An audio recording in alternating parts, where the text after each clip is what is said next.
too hard, something would push back.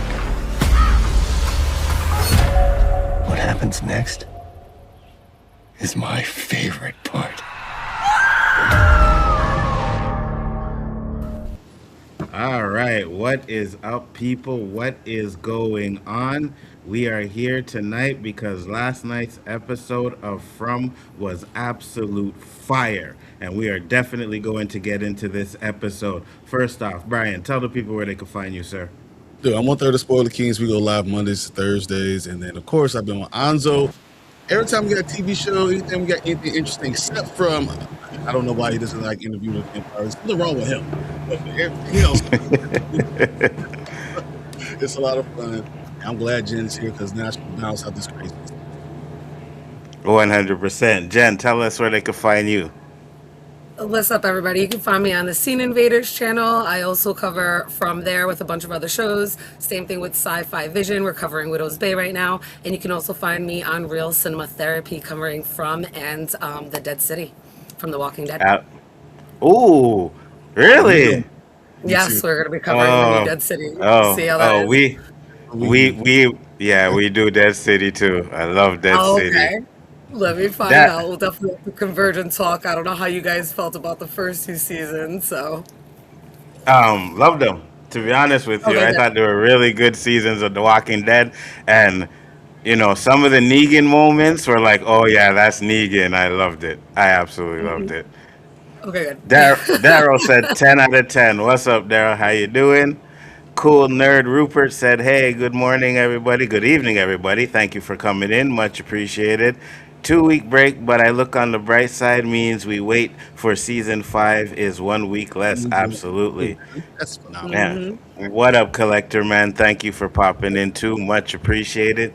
So first off, before we really break down this episode, you know how we do it. We got to talk about our overall thoughts on this episode. And I'm going to ask you, Brian, what were your overall thoughts on this episode? It was exactly what I needed. It had so much information, gave us so many key answers, understanding how important these people were, that every character has a point. And I think it's even more depth into things, like, you know, about Ethan. And he said something specifically saying, this wasn't the Lake of Tears. I now know this wasn't Lake of Tears. He didn't tell you why he knows.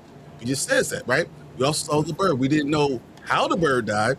There's more to do with bodies of water in sci-fi, in biblical times, things like that. All that kind of goes into this whole thing with From and everything we've been getting. And I am so excited to kind of dive into that. The idea that Jade and Tabitha were really mirroring each other the entire time was so good. You know, the idea that Jay sees all him throughout time, is themselves throughout time.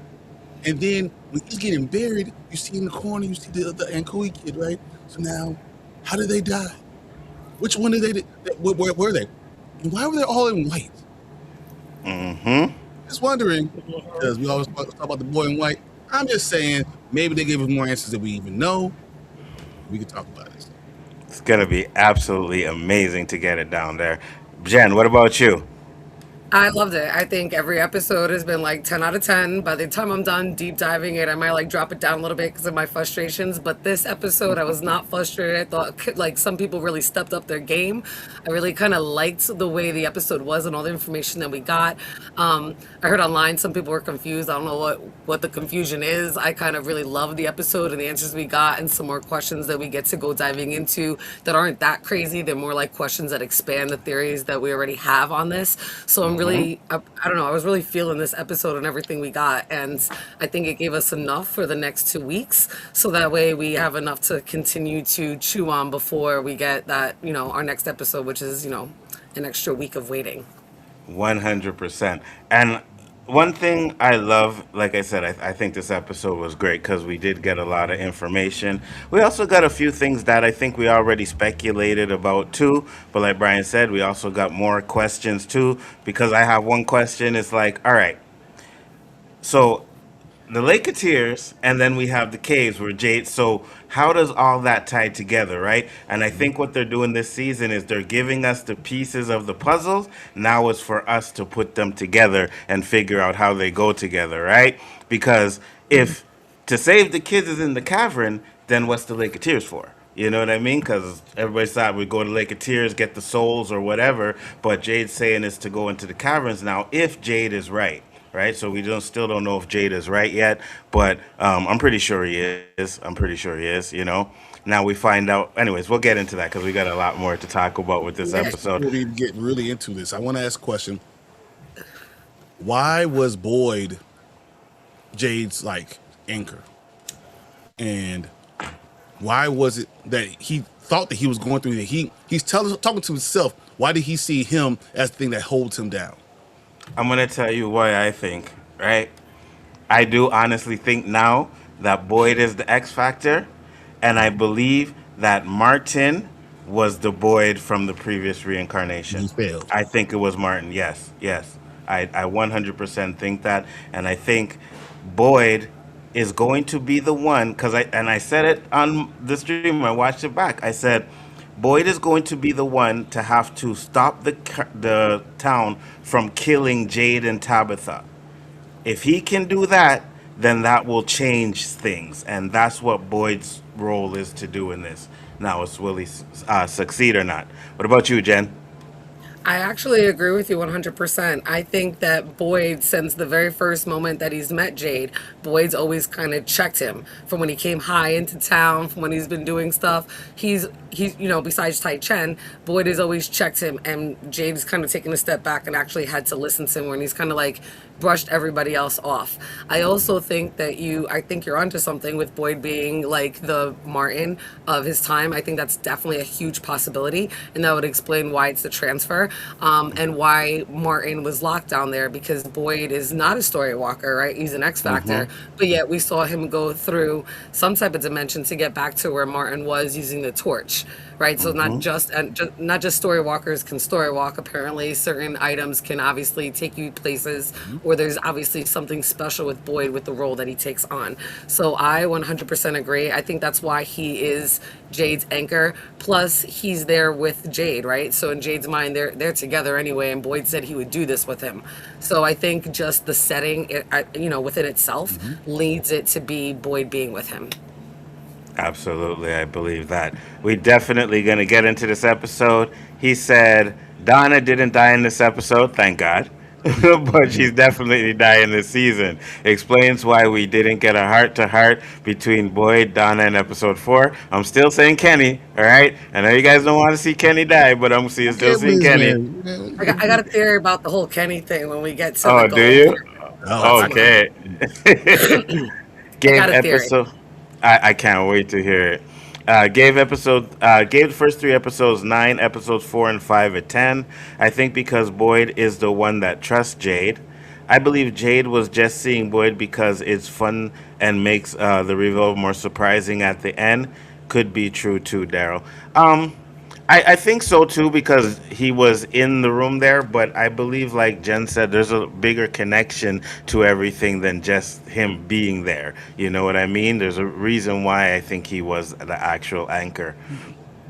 I think we're going to Don't find out forget- more why the town fears Boyd and needs to break him. You can't have a strong Boyd for them to be able to win. If you have a strong Boyd who can lead this town, it stops all the things that they're trying to do. Absolutely, 100%. And Ep- don't forget. Go ahead. Oh, sorry. And don't forget. go ahead. What was it, 2 episodes ago when Boyd came in looking for Jade, asking him what was going on, if he had solved the answers when he was meditating and floating in the pool right before that scene. He believed Jade and he put trust into Jade, and that obviously is going to build their connection and the confidence that Jade feels that he has in Boyd. So I think that's another reason why. But continue on. I don't want to get caught up on that. No, you're absolutely correct. And I also think, to your point there, right? I think Boyd is willing to accept everything that Jade says, except for the part of the town people's killing him, right? Because I think Boyd has a lot of faith in his town, and he's going to have a hard time believing that everybody in his town is just going to get together and kill Jade. And I think that's where the tension is going to come in between Boyd and Jade, right? I think you're 100% right. Especially you. if Boyd's like, I'd protect you, that'll never happen. And Jade's like, you don't understand. They're going to kill, it's going to happen because it's happened every time. And Boyd's going to be bent on, we can break the cycle, I'll protect you. Yes. Yes. And So the I person agree who's going with to you. be That able to is do it, definitely going to be. could kill him, could be Sarah. What was that? Because Sarah's the one person, Boyd, though he said he doesn't trust, he really does implicitly trust her. He puts her in all type of positions. He lets her be. If Sarah's the one that leads the charge, that might be a problem for Boyd. That'd Yeah. be interesting because right now Sarah seems to be doing what the man in yellow wants her to do, right? So that would definitely be interesting too, as well. He said, "Oh, and using the word anchor, another hint to Boyd's boat." Yes. Yeah, absolutely, one hundred He was waiting for percent. the Great Flood. I'm just waiting for the Great Flood. Episode starts, and of course, it starts off right where it left off, where they have them things in the water, and they end up going in and actually deciding to pull. You know what's funny, right? We Yes. wanted the guy that found the rope to die, but Mm-hmm. he was the one to say no. He was the only one to say no. We shouldn't do it, right? Yes. I was so mad at Donna and frustrated. I was like, what are you talking? When they asked her and she's like, let's bring it in. I was like, what are you doing? Donna, what are you doing? I'm like, I'm about to blame and get. I was so mad at Roger last episode. This episode, he was adamant about it. He's like, no. He was the only one. Ellis and Donna were like, yeah, we're gonna bring it up. And then the Patty girl too. I call her Patty Melt since she melted her face. But ever since Patty Melt and this like Oh, so I'm that's gonna refer to good. her as Patty Melt from now on. But I was Patty tight. All of Mel. them were like, yeah, bring them up. I was like, oh, see, that's me. Now I don't feel that bad for you guys right now because that's dumb. I was like, and I really felt that Donna like kind of let me down on that moment. And she didn't say shit until Tabitha had her little moment. And then that's when she was like, maybe it's, I was like, why didn't you think about that before? Where were you thinking? Like, what happened? Why is the Roger guy that decided to pull on shit that shouldn't have touched shit all of a sudden be like, no, You're no. right. And he was the first one to go. You know what I mean? Yeah. So And I was it tight. seems He was just standing there too, not even helping pull the shit up. He was just standing there. I'm like, you started pulling that shit. You better help. I was like so mad at the whole situation. It was so facts. frustrating. Daryl said, "Rest in peace, Roger. 2026 to 2026." Oh man, the man in red. It's the red shirt. You when you're a red shirt, and you now in that scene, you know you about to go down. You about to Yeah, die. That's just it. yeah. You absolutely have to put 2026 episode 5, 2026 episode 5, because we ain't never seen him before, and we ain't never gonna see him again. So He was at the end of episode 4 for about 30 seconds, and he's at episode 5 for about 5 minutes, and then facts. episode 5, and then done. Done. But did it surprise you that Patty Bell didn't die too? I thought she was a Yes, goner. me too. I Wait, thought we so ain't too, Uh, but seen. no, she's just a patty uh, mount. you have to have another person that can die later. They haven't made it back to town, so we don't know Well, what's going to happen. Yeah, I you're think right. Patty Melt's gonna fuck everything up. I think she's gonna go back and be like, I saw Tabitha say this to Donna, and Hmm. she's gonna start Hmm. them some shit.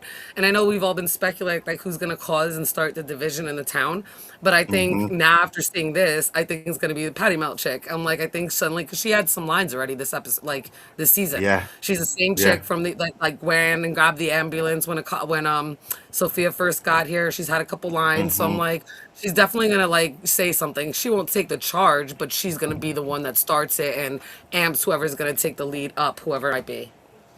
That's interesting. I like that because and we'll get to it too. But the way it seems is like he's not really trying to get a bunch of people against a bunch of people. He's doing individually, right?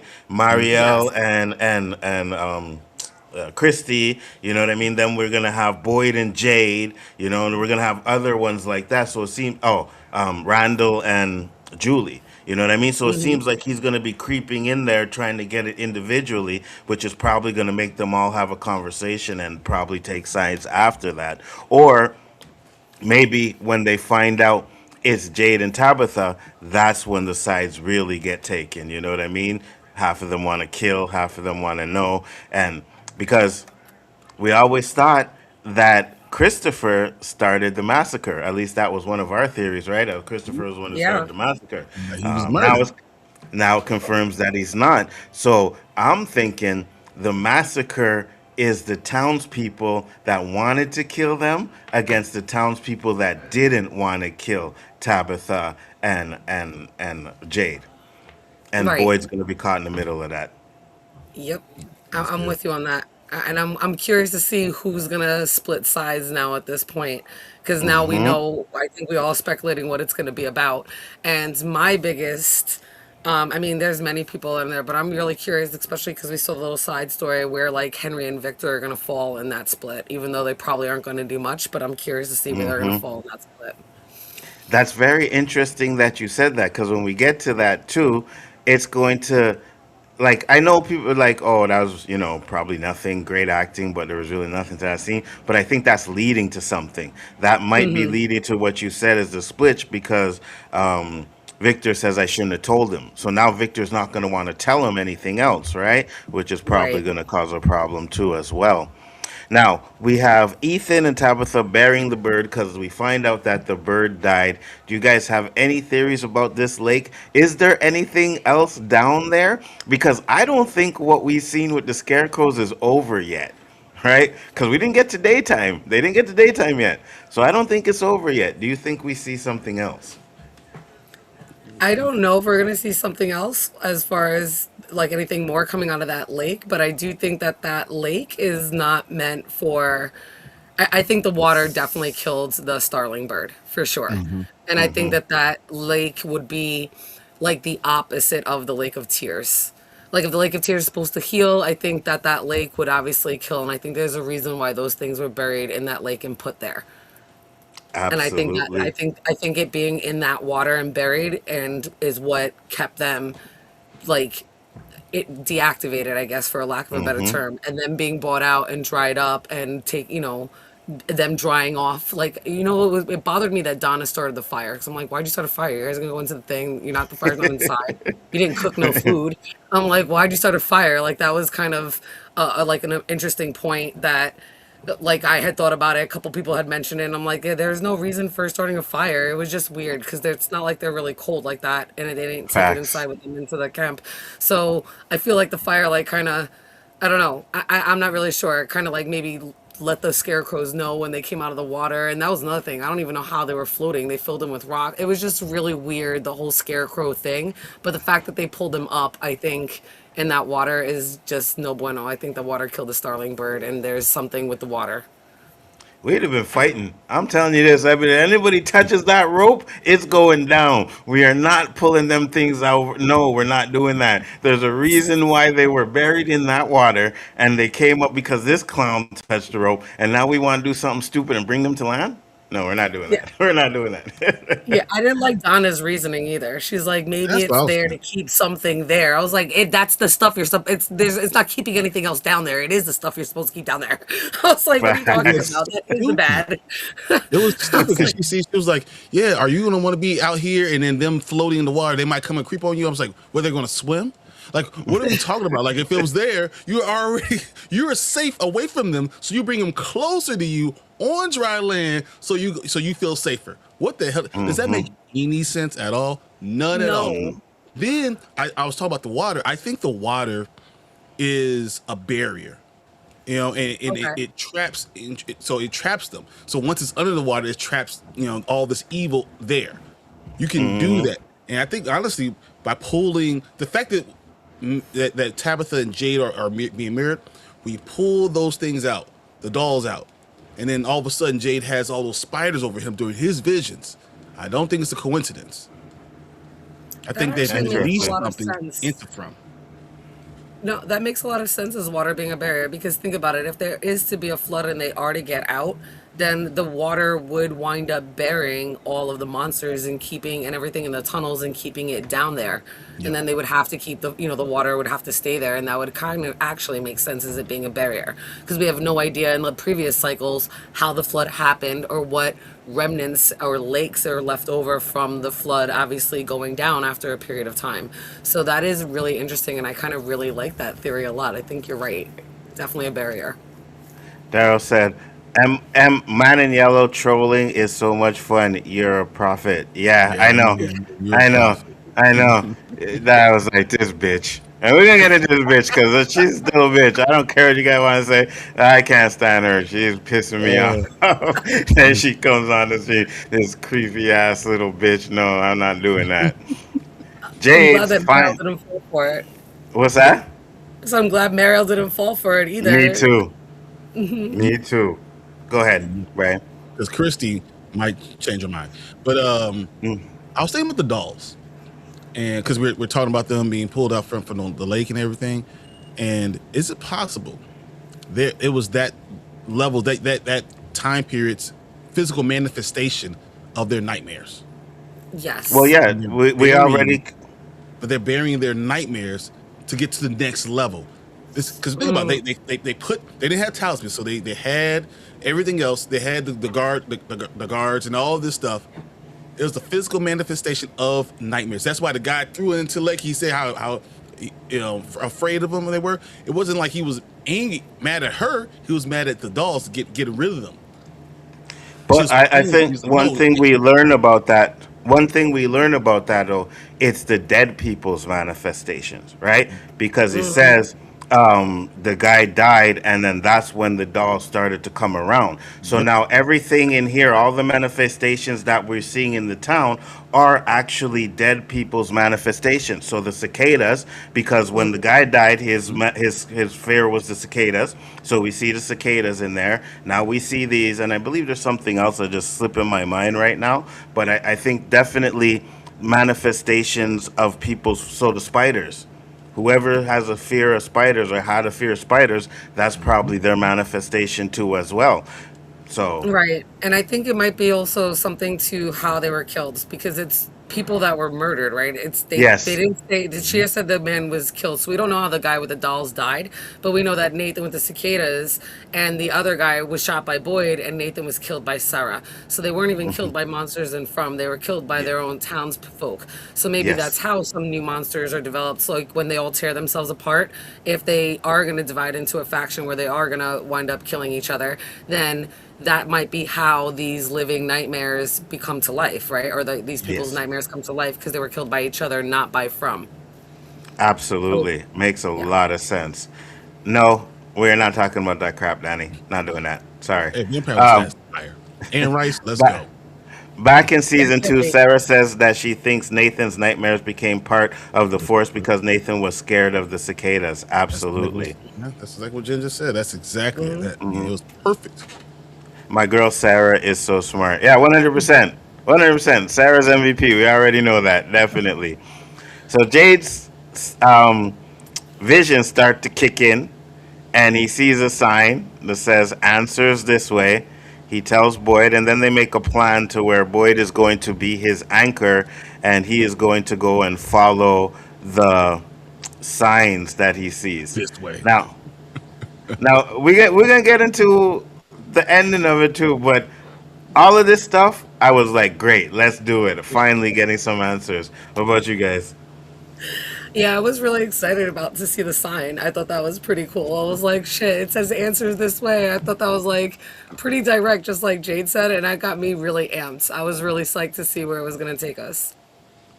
I was Absolutely. really questioning why younger Jade didn't want him to drink the blood out of the skull.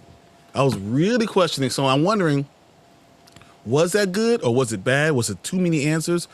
Was the manifestation from the Fromville like You know what? trying to You, stop him from doing get these answers? I swear, I don't know if me and you are on the same page in some of these things, right? We never talk. But my thing is, I honestly believe now that we see this that the manifestations are the man in yellow, right? And I Hmm. think that when we see Father Kotri, right? Father Kotri is telling Boyd not to hurt Elgin, right? Not to hurt Elgin. Now, if he didn't have that conversation there with Father Kachi for that long and did what he had to do, he would have probably found Fatima early. We have Jade who spoke with Tom, and Tom kept telling him, "Stop drinking, or you will find the answers." But how did Jade end up finding the answers? By eating the mushrooms and being high. So I'm thinking these manifestations, even though it seems like they're telling you things to do, like, yeah, we want you to do this. No, they're manipulating them. And I think that's what the manifestations are doing. I can totally see that, but I don't know. After, especially after hearing Marielle say, even if you die, we're still trapped here. Um, I, I think the manifestations absolutely could be the man in yellow, but it also could just be visions of their own consciousness. Like them just seeing that person and like having their own hallucination, their own vision, and it being Mm-hmm. thoughts of like the good and evil of what they should do. Because ultimately, Jade really should have stopped drinking because he was drinking too much and not really paying attention and getting depressed about everything. Taking the mushrooms is a whole different kind of intoxication, right? And it puts you Mm-hmm. in a whole different mental state where you actually could get answers where drinking's not. It's just gonna that affects a whole different Depressing. part of the brain. Yeah, And 100%. right. So I don't know. I think the show still leaves it where there's this really fine line of ambiguity that you're not sure which side it can still be on because it really isn't telling them not to do anything. The one person that I feel definitely was a manifestation was the Abby that we've seen because Abby really Okay. tried to steer him wrong, didn't want him to break the music box, didn't want a lot of stuff to go down. Mm-hmm. So I do think that the man in yellow, and that's the whole point, they're trying to break Boyd. So I do think that, but I don't know about Katri and Tom. I'm still on the fence with them. I'm not on All the fence. right. I'm on the side that they're helpful. I'm on the side that there's souls trapped there, and every so often some souls are able to be released from. I still believe that that's what we're gonna find out. Jim is a soul that's trapped now and from that got released because they haven't grabbed him, they haven't captured him yet. That's what's important. Also, that they have, the things that matter the most to him. That he had the bracelet on. I think that we're going to find out a lot about these things as we go further along. I think, though, there's two different things. There's going to be what From wants, and there's going to be what these souls that are trapped there want. And as they get power, and the closer you get to the Lake of Tears, maybe it gives them this opportunity to be a physical manifestation of what their wants and needs. Yeah, and it also could be the boy in white. We don't know if the boy in white and the man in yellow parallel each other. We don't know what the boy in white could do, but the boy in white might be controlling the crows and let them into town. The boy in white might be also giving these hallucinations to try to help them out without giving them too many answers. So I don't know. Like these are other factors that I think about. So I'm definitely on the fence about it. Yeah, yeah, definitely. Said younger Jade was part of Jade's mind talking to himself. I mean, Yeah, I believe that's right. That's true. And he does yeah. himself. He's afraid, so he's trying to tell him not to go too far in. But these also are answers that are connected to Fromville itself. And I think And I, what we notice is that they are nightmares. Think about what once again I said it's Tabitha and Jade, right? So Tabitha having these nightmares when she was outside from, they're still connected to them. They're still connected to this place, no matter what. So I think that looking inside of him specifically actually gets you a lot of answers. Inside of Jade. Yeah, inside of him. Yeah, The more he looks yeah, yeah. inside internally, he's going to find answers that he doesn't even aware. So maybe it gets him to the furthest point that he's never been to right. get him to the next step. I could see And that. also, he's a kid, right? And the whole story of him experiencing his grandmother's death kind of terrified him. Even now, Jade got all teary-eyed and upset.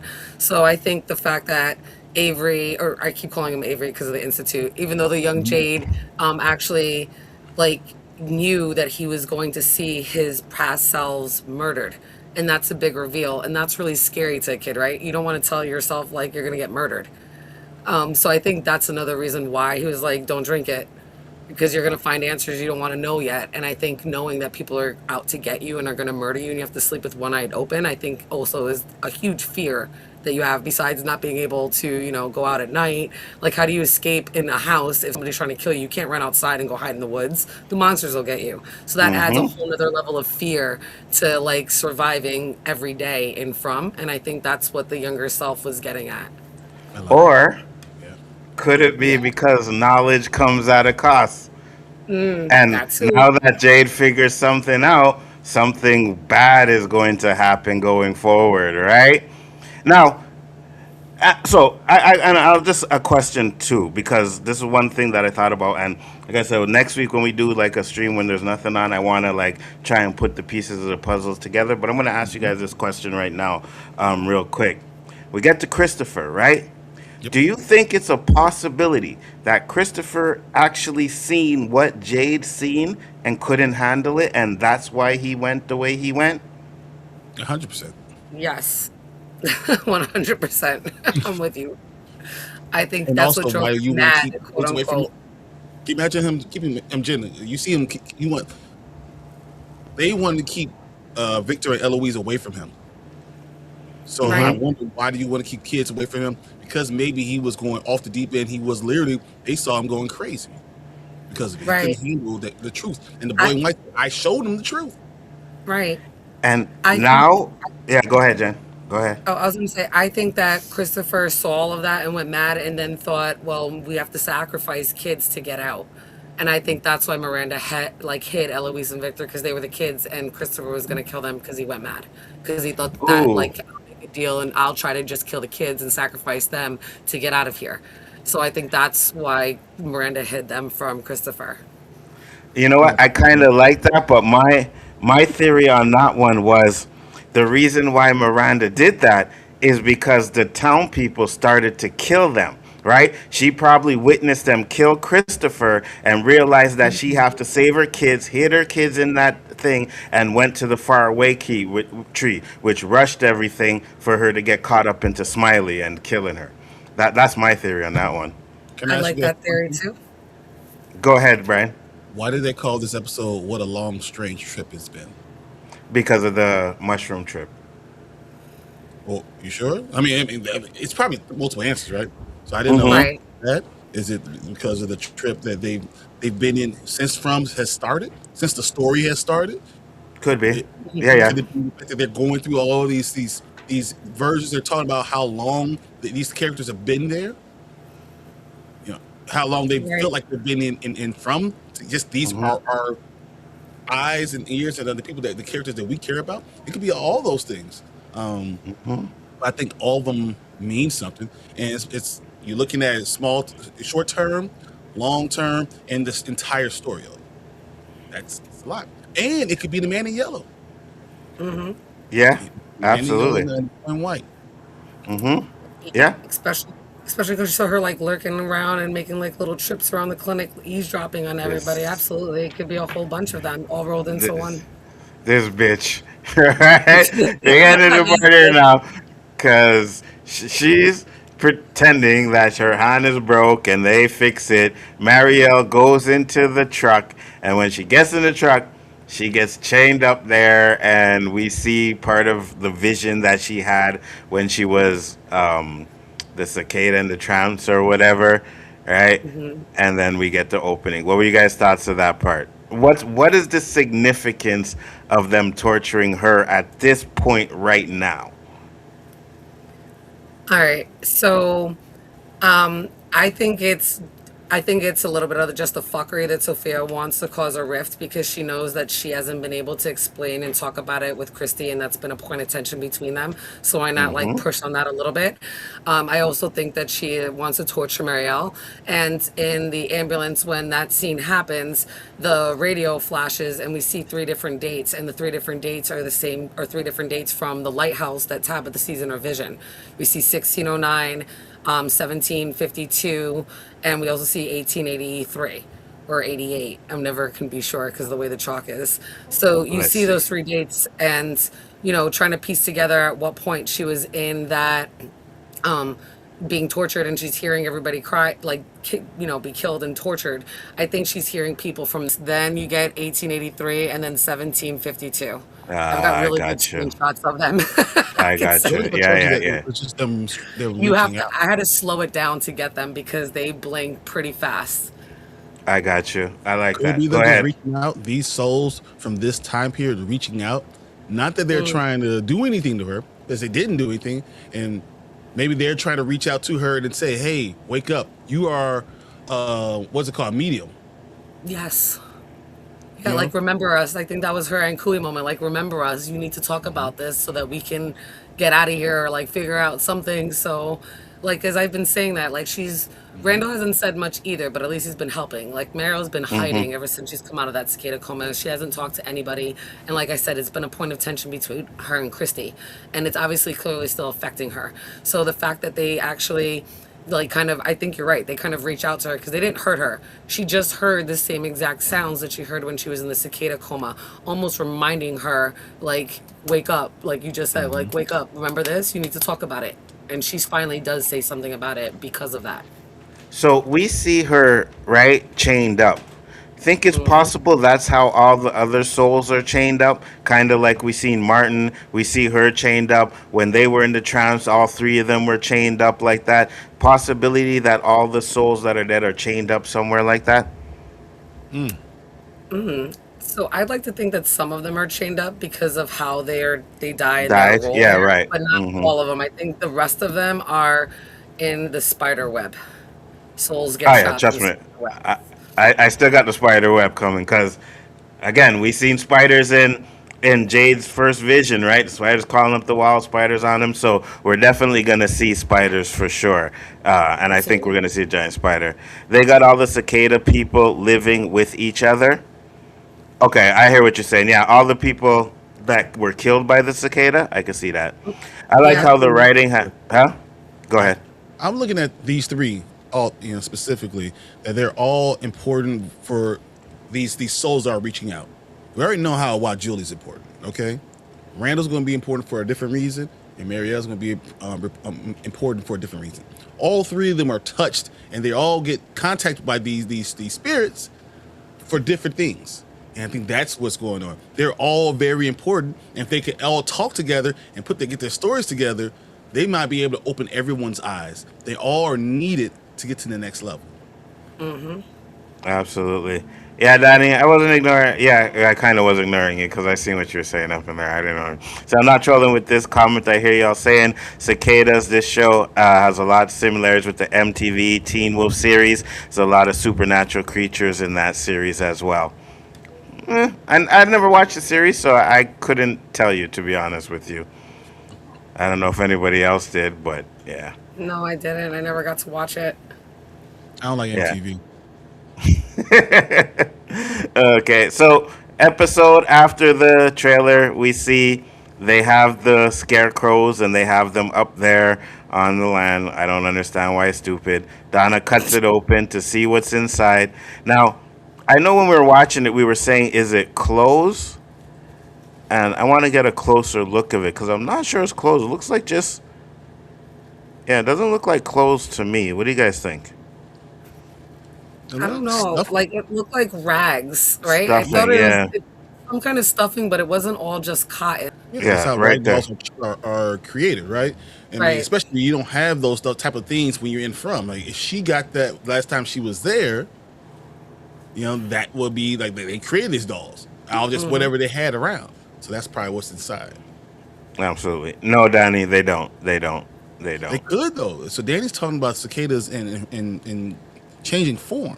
Could those cicadas also be the crows? And they are changing form. We saw the ballerina monster melted into cicadas, right? That's what she turned Yep. into and flew and they're currently in Randall right now. Yep. It's interesting. So yeah. Very interesting. So Donna ends up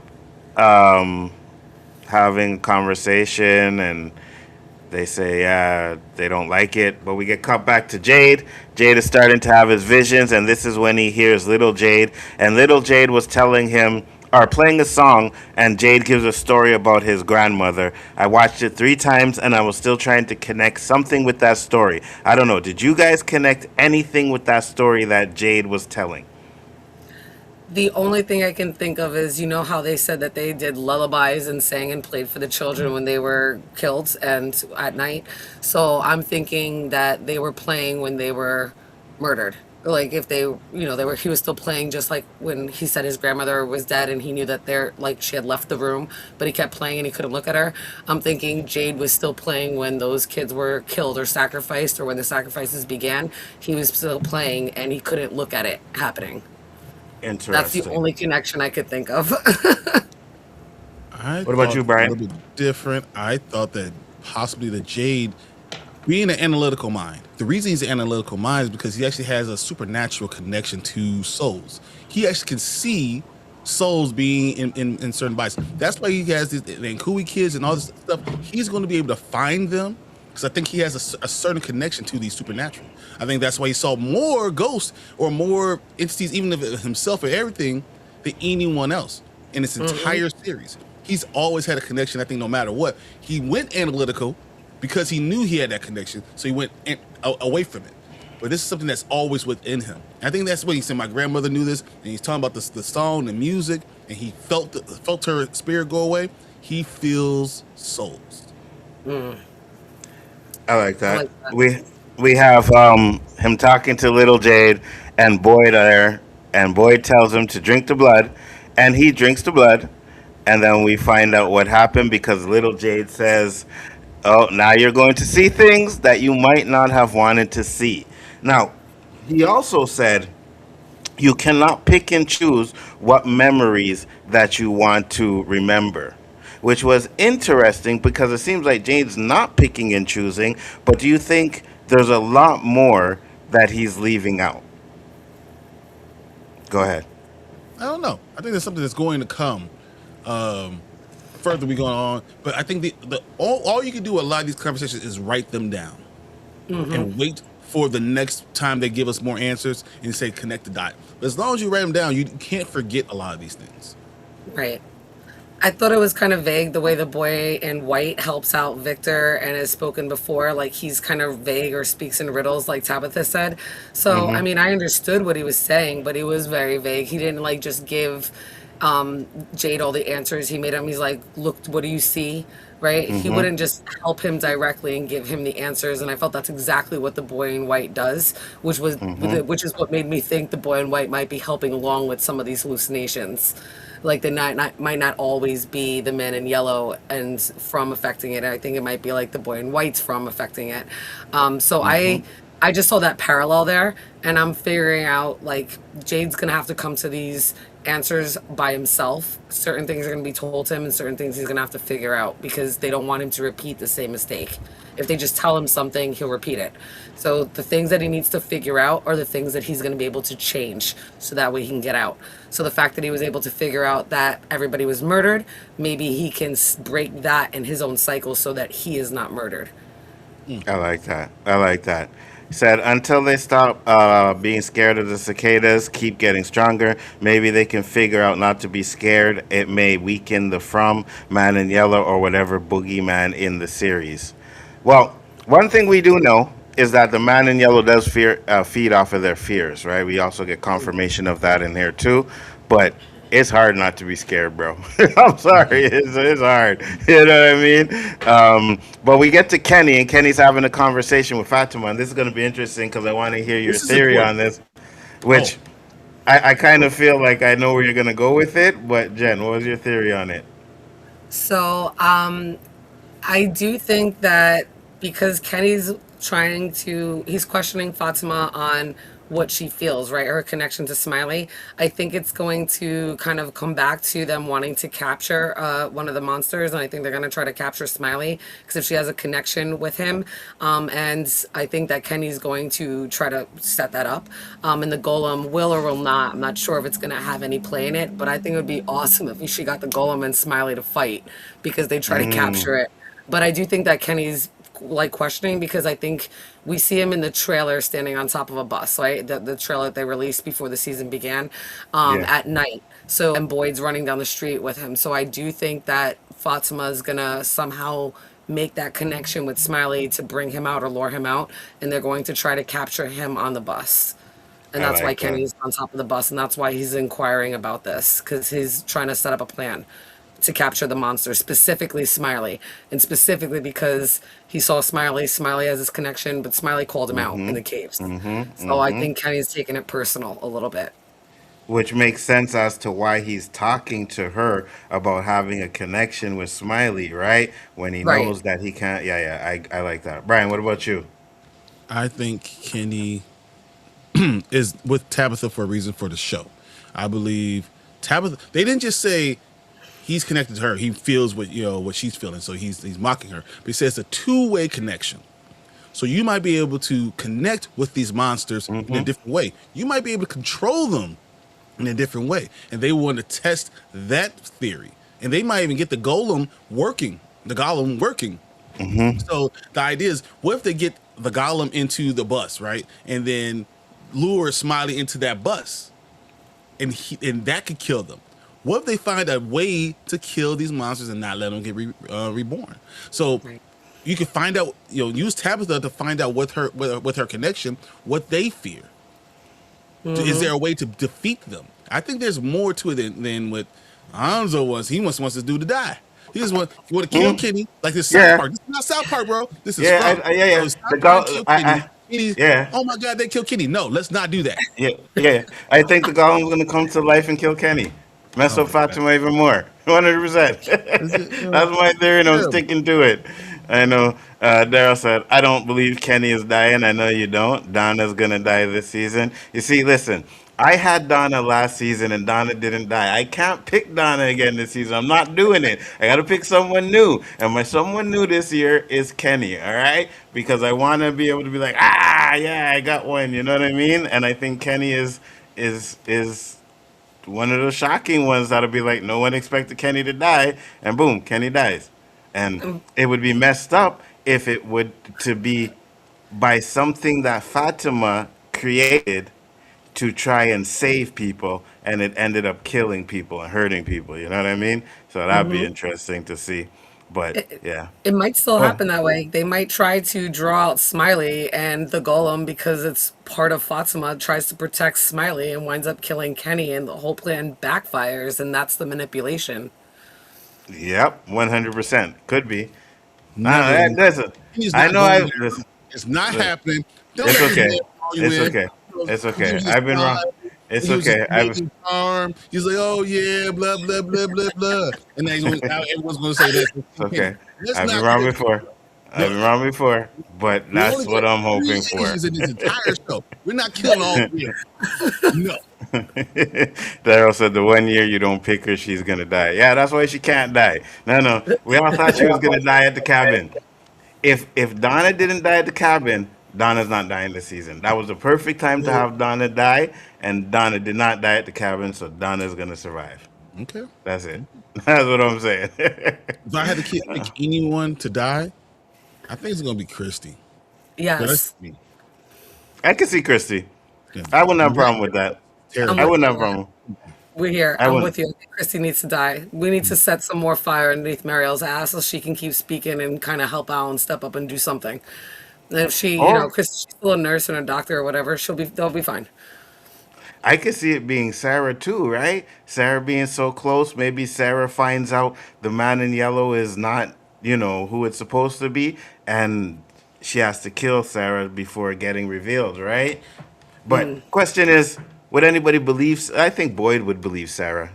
Yeah. If Sarah came to Boyd and said that, I think Boyd would believe her, right? So that could be another death that happens. I don't want Sarah to die. I don't want Donna to die. But yeah, Kenny, you can go.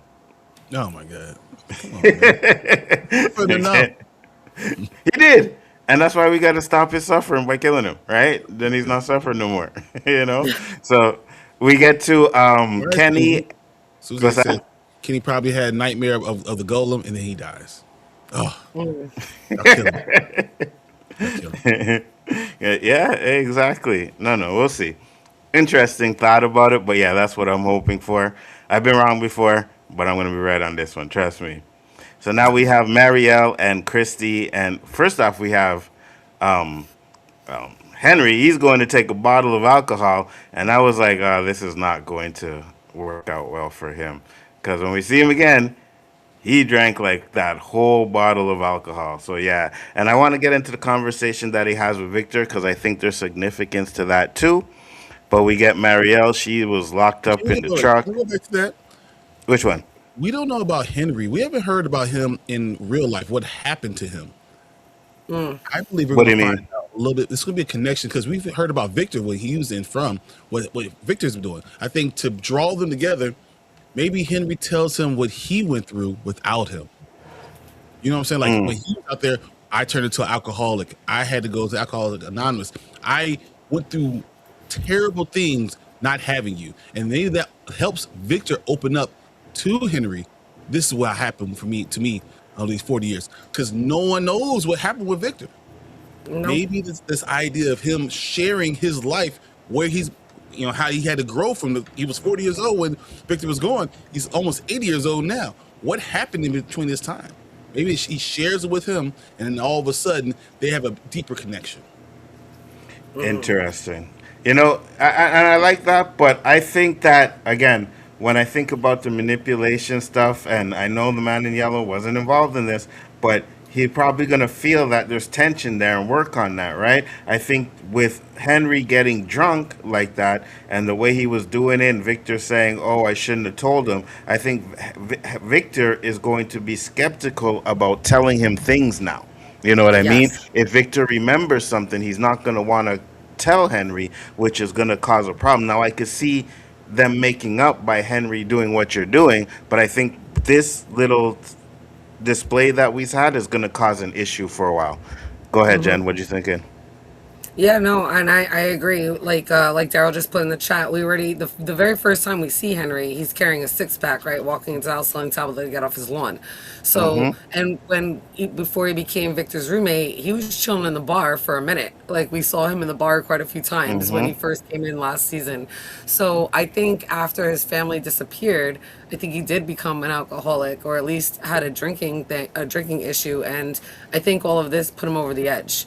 I think for whatever reason, even though he knew and heard everything from Victor and had been to the graves, him seeing Victor draw what he drew proves that his son saw that, and I think that's what's really like breaking him up, like breaking him apart. Mm-hmm.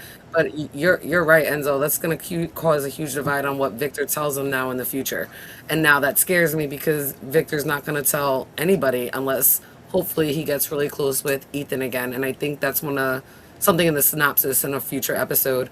But Victor's really got no one else that he's going to be able to talk to if Mm-hmm. he can't trust Henry, except for, like I said, possibly Ethan. Absolutely, 100%. I believe Henry became an alcoholic when his family went missing. Me Yeah, too. Same. yeah, yeah, absolutely. It would make sense for him to, right? So, Right. but Marielle is getting out of the taxi and the ambulance, and Christy, and they're going to have a conversation. But we go back to the camp here, and these clowns are putting rocks in, and I'm like, well, it didn't have That's rocks in there stupid. before, right? Right? It didn't have rocks in there before, and it was underground, underwater, and then they put it in the water, and it doesn't sink, and they just push it out like it's nothing. That's what I I've been said. like, no, get boy, you better sink. You know what I mean? Like, I thought what the are we whole point talking was, about? yeah, exactly. I thought the point was to get it back down, and that was why they put the rocks in it. But then it was floating, and I'm like, what floats with rocks in it? That wasn't a red Fact. flag.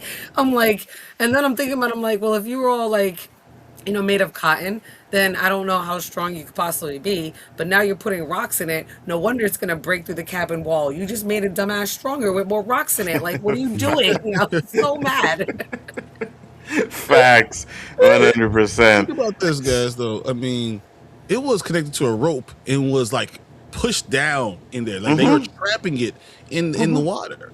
So why Yes. did you think just putting rocks is going to keep it down when it was like you had to dislodge it? I thought that was Yeah. stupid, especially because you had a fire right next. If you really want to get rid of them, why the hell not burn a scarecrow? Facts. Burn it. Facts. That's what I If you said. can Burn make it. a fire, burn that mother effer. 100%. They should have burnt them. I don't know what they were thinking about putting it back in the water, but I've been like, fire, scarecrows, fire Right. scarecrows. You know what I mean? Like, what are we doing here?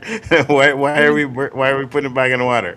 Yeah, it was Donna's idea, and it was a dumbass idea. She's like, maybe it was keeping something in the water container. I'm like, that's stupid. You just pulled up what was supposed to be contained. You Burn heard that me. shit. I'm with you 100%. And then I don't understand again. You're pushing it out, which means it's floating, and you just shoved it full of rocks. I don't get it. And cotton doesn't float like that. Once it gets Mm-hmm. completely absorbs the water, the density, that makes no kind of scientific facts, and it didn't bring off anybody's alarm bells. I'm like, oh God. I was frustrated with that. So you knew they were gonna come back. Plus, they were all tied together and like tied up, right? They're just Mm-hmm. floating individually, chilling Mm-hmm. like they're Mm-hmm. swimming. I'm like, tie them at, like maybe they were being Mm-hmm. selfish and wanted to keep the rope for whatever reason for a resource. But I thought Mm-hmm. that was stupid that they should have tied them right back up the same way they found them and put them all the way. Somebody needs to swim back out there and push 100%. put them down, and that's it. One You have to hundred take tell percent. one. Hey, Or Ellis, you burn haven't done nothing in this is season 5. You haven't done nothing. Why don't you go swim out there, bro? 100%. You And literally make sure haven't those done things shit. sink. So how Yes, about we yes. make your ass? The only thing we see him do is yell at his dad, have sex with Fatima, and drink. That's yeah, all we've seen him do, and get stabbed. and Those are the stab. 4 things he's seen him do. Since then. So how about you go do something? Go get a job. How'd you pretend to be a lifeguard? Swim back out there. You should have been the voice of reason. No, let's not do this. Come on, man. No, She said they thought the scarecrows were keeping something in the water. Yeah, but it's out now. What are you talking about? first off, so they were never going to get those scarecrows because that was way out there. So they were never going to get those scarecrows way out there unless someone was going to swim out there, right? So Right. just putting it in the shallow end of the water doesn't really mean anything. You know what I mean? Like, yeah, no, you got to put those back where you found them, right? And that's what I thought was going to happen. But Susie said that's like Sarah pouring the cup of water back in. Yep.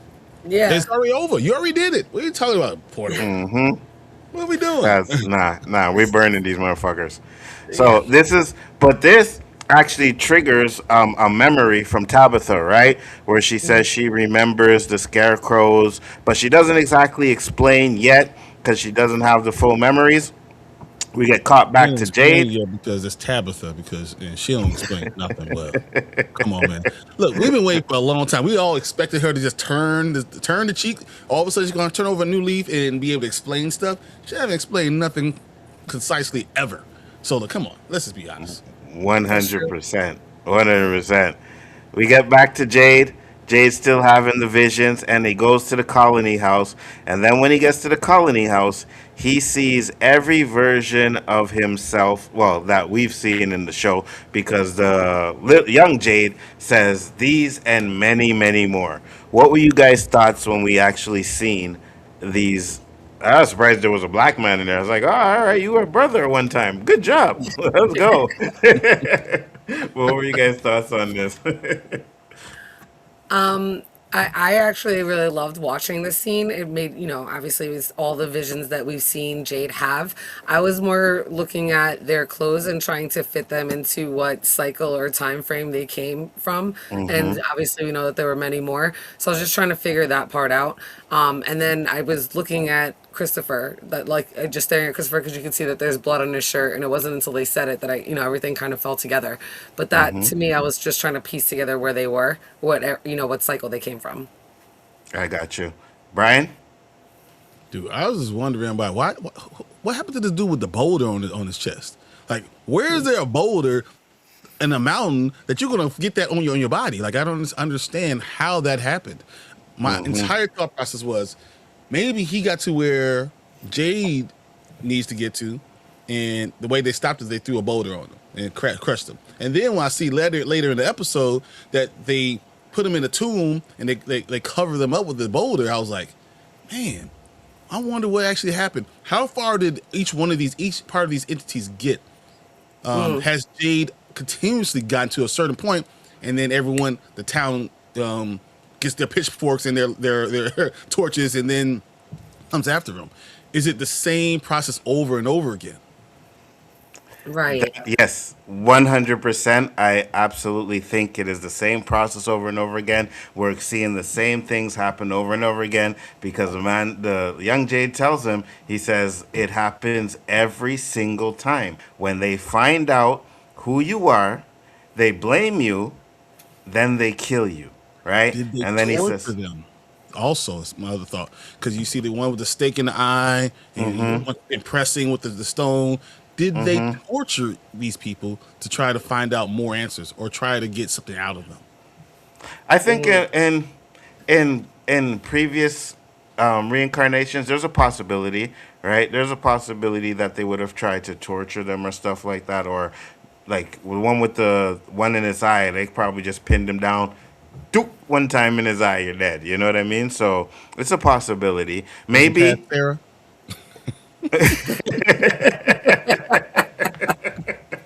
maybe, maybe they used it as to try to make a deal, right? oh, we Hmm. have Jade here. If we kill him, will you let us go or something like that, right? So, because it looks like you said, some of them look like they might have been tortured in a way to where it could have been possible to make a deal.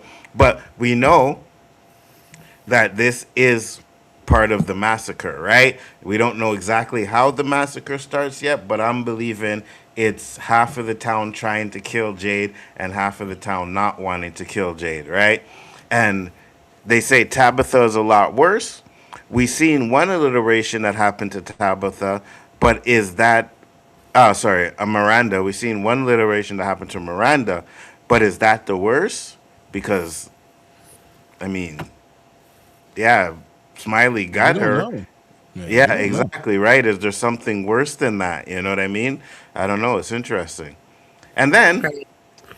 another question is why is Jade the one who sees more, you know, reincarnation visions than anybody else in there? Right. Right. Do more people turn on Jade than they do on Tabitha? That's an interesting question. Yeah. That's That is an interesting question. Or does The other, he change teams? You know, because he goes for one side, he tries to change it halfway through, and the team that side that he was on kills him. yeah, I don't. I agree with you. I don't. I think he wanted to originally go with the sacrifice in the original timeline, and then switch his mm-hmm. mind. And that was the entire time probably against it, but playing along and trying to convince Jade not to do it up until the end. So I really do like that. I think that's one of the reasons why Jade, the boy in white, talked to Christopher, right? According to Victor, I know he thought it was Jasper, but it wound up being actually the boy in white telling Christopher that he was the one that was supposed to help save the children. And because he didn't want to go, Victor wound up telling Miranda went. So I think the reason why Jade sees so much of himself is because he's a real key part to everybody getting out. Even though Tabitha is going to play her role in it as well, I think it's Jade that's going to kind of lead that charge, or the OG Jade that did, that kind of was like, you're right, we need to stop the sacrifice, and him and her did it together, but it was on his lead. That's And important. it, yeah, go ahead, Brian. I was just wondering, like, is that maybe what the boy in white told Tabitha? No, you can't get back through the tree. You can't Right. get back there that way. Is it possible that it has to be Jade? That in the previous time it had to be Christopher. It had to always be him, and he always either dies or it pushed away the responsibility. He has to be the Def- one to release the kids. And if it's not him, then it never works. Right. Definitely a possibility. Another thing I wanted to say is we see now one of these reincarnations of Jade is drinking from the skull. So is that a sign to show that the original Jade actually went through with it and drank some of the blood from one of the Ankui kids, right? Is that trying to show us that maybe Jade needed to be convinced by Tabitha not to do it?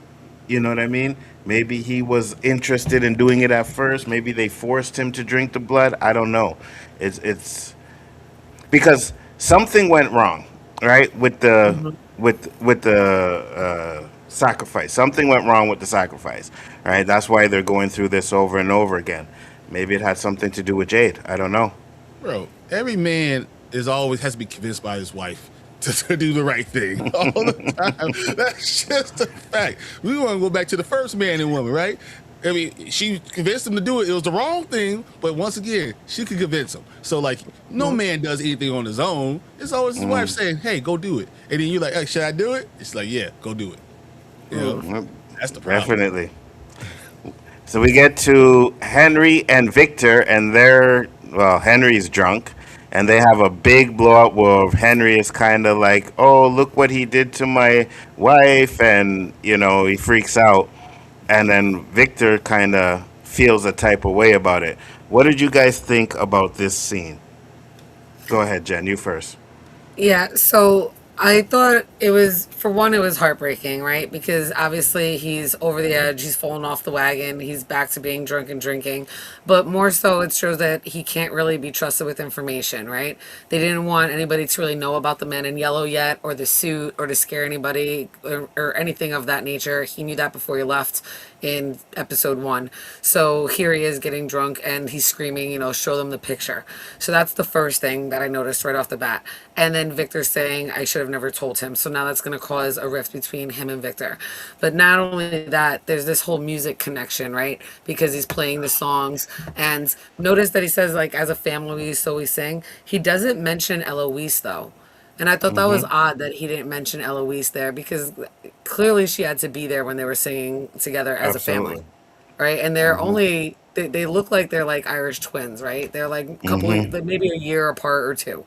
So it just was odd that he didn't mention Eloise at all, but he was screaming out about Miranda and the song that they were singing. So I was looking for different connections, and I think it's gonna come back to play a role somewhere later on because we see music is such a huge connection. So I'm hoping that that'll probably reunite them later, being since it broke them up now or it's causing the rift now. I like that. Brian?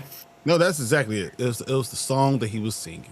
And I wish we could play and hear the song, but it's the song that he was singing that means something. I think the lyrics specifically mean something. Do That's you the whole think it's point. because I think he was thinking that's the last song that's probably what Miranda was singing when she left, right? Yeah. And she never came back, and it's the guilt that's bringing it up again and all of Yep. that. But they obviously sang it, so I think that's exactly what it was. And this is the real Henry.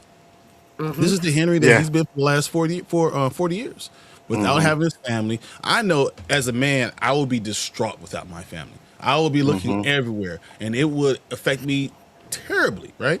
And I think that's what we're seeing. We're seeing the real man, who he is, not just who he is for Victor, not just who he is, not he's in a strange town, but who he is with his pain, his hurt.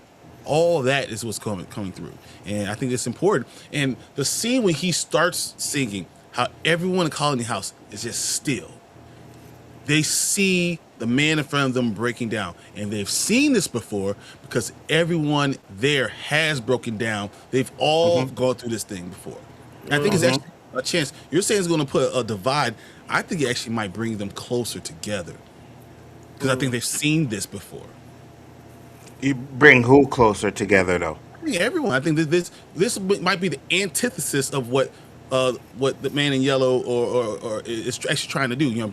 Put the whole town at odds with each other. But seeing someone break down, having that emotion, that connection, might actually bring them together a little bit more. You know what? Nah, I'm gonna go back to your original theory, where I honestly believe that they are going to have that divide and kill each other, right? They're I not think gonna I kill each think. other. It's not going to Huh? happen. They're going to Well, stop. no, they're gonna stop it, but that's the way it goes, right? I think Boyd is the one that's going to stop it. It's going to be Boyd. Boyd is going to be the one that's going to be the deciding factor of whether this town kills Jade or not, right? Because Well, again, of course, yeah. But does it re- have seeds? You can't just Boyd is one thing, right? But I feel like you have to have seeds that this town is not falling apart. That they start to. This is different than any other cycle. Right. Talismans, all the way that they're able to live their lives. I think it's different than any other cycle that they've ever had.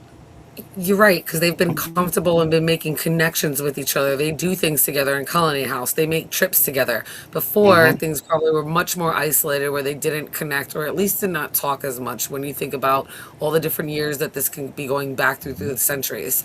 So I think you're right that there is definitely a connection, which is what Boyd will definitely have to hone in on use in order absolutely. to bring them together. But I do think that the rift is going to be between Victor and Henry, and how much information Victor winds up still giving Henry, which worries me because Victor only knows where more drawings are hidden and more information and more knowledge can be released. And right now, I feel like this just like he starts to open up, and now this just is going to pump the brakes for him. Because Victor has always had a problem with giving out information, anyways, right? And now you Right. have this where, and remember when Jim died and Victor was in that room, he didn't tell Henry, and he was telling like, no, I didn't want to tell you this and that because it's going to cause problems. You shouldn't have came here, right? And now I feel like this is going to be something else that's going to cause Victor to change with the information that he starts talking, which actually kind of makes him survive more, right? Because I always said once Victor gives off all the information he has, he's useless and he can go, right? So as long as he stops talking and stops giving up the information, he can You're last a trying to little kill bit everybody longer. else, man. All you want is like, Because hey, this this is person gotta from. die. And you This is gotta die. You from. like bad Oprah, man. You're Yes. just trying to kill So, everybody. That's hey, what you are. do And you want this to end you like the get a death. boys? You get a death. Huh? Like, come Do on, you want man. Oh this to God. end like the boys where nobody dies? Nah, No, we need deaths, no. man. You know what I'm Oh, saying? Huh? yes, We we need can some And do death. that, but stop trying to get the best ones. You're like, because oh, I because what you because I got? want no because I want emotional deaths, right? I want to be like for a No, whole week, like, oh my god, don't they do that killed now. Okay. Victor. You know what I mean? I need some emotional death. Has besides Elgin, has he seen any other minority person that has to die? I'm just saying, he's trying to get everybody else. Across Well, town, falling you know, like him. That's all I'm saying. I don't know. I'm just Listen, saying. no, we need a they Glenn are moment.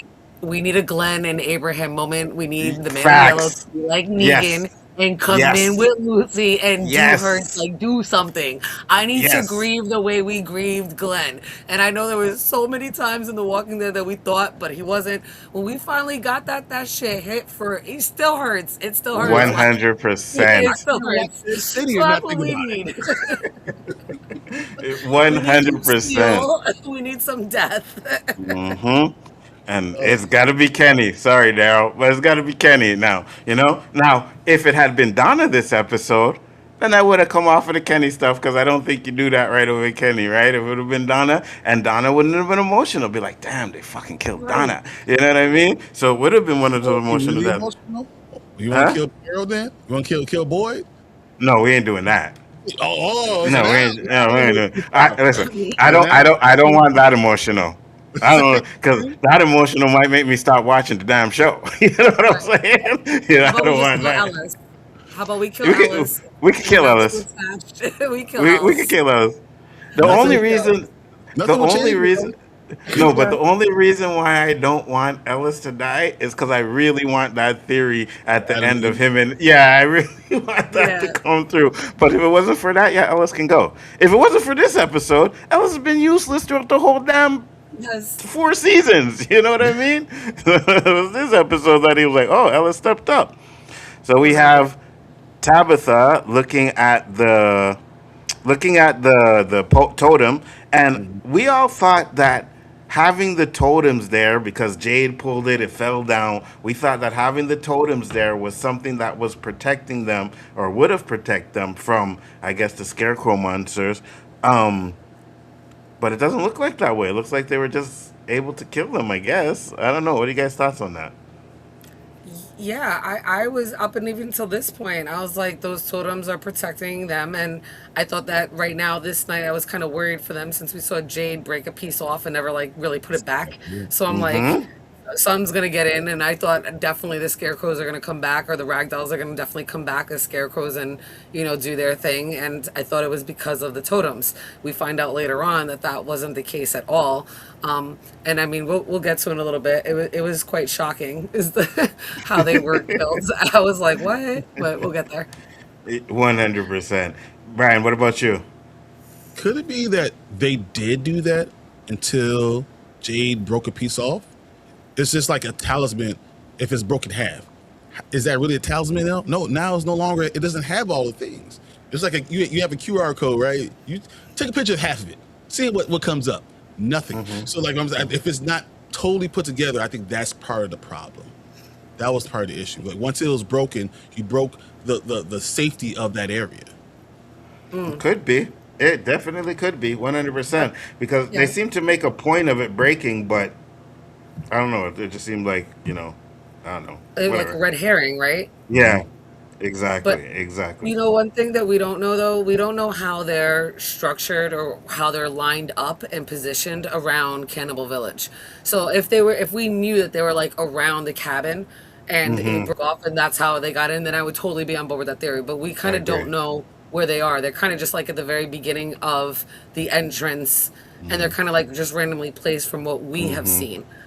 I haven't Mm-hmm. seen anywhere like somebody be like, this is exactly where they're placed, the way people have made like the crazy maps from like in town. So I don't know exactly where the totems are placed. So I can't, I'm now going on the fact that they weren't not meant for that. Maybe you need to have the tone the way it is in order to kill the ragdoll scarecrow the way it did, but I don't think necessarily it was protecting the cabin. I agree. It could possibly to have been keeping something else out because, Like like the you said, monsters.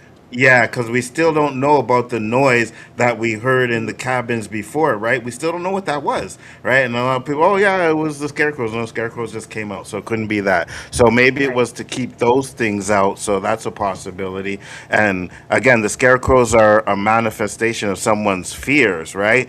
So maybe it doesn't work that way, you know. But we get to Donna. She's having a conversation with Ethan, and just like you said, she has a freaking fire there, and we ain't burning no scarecrows. You know what I'm saying?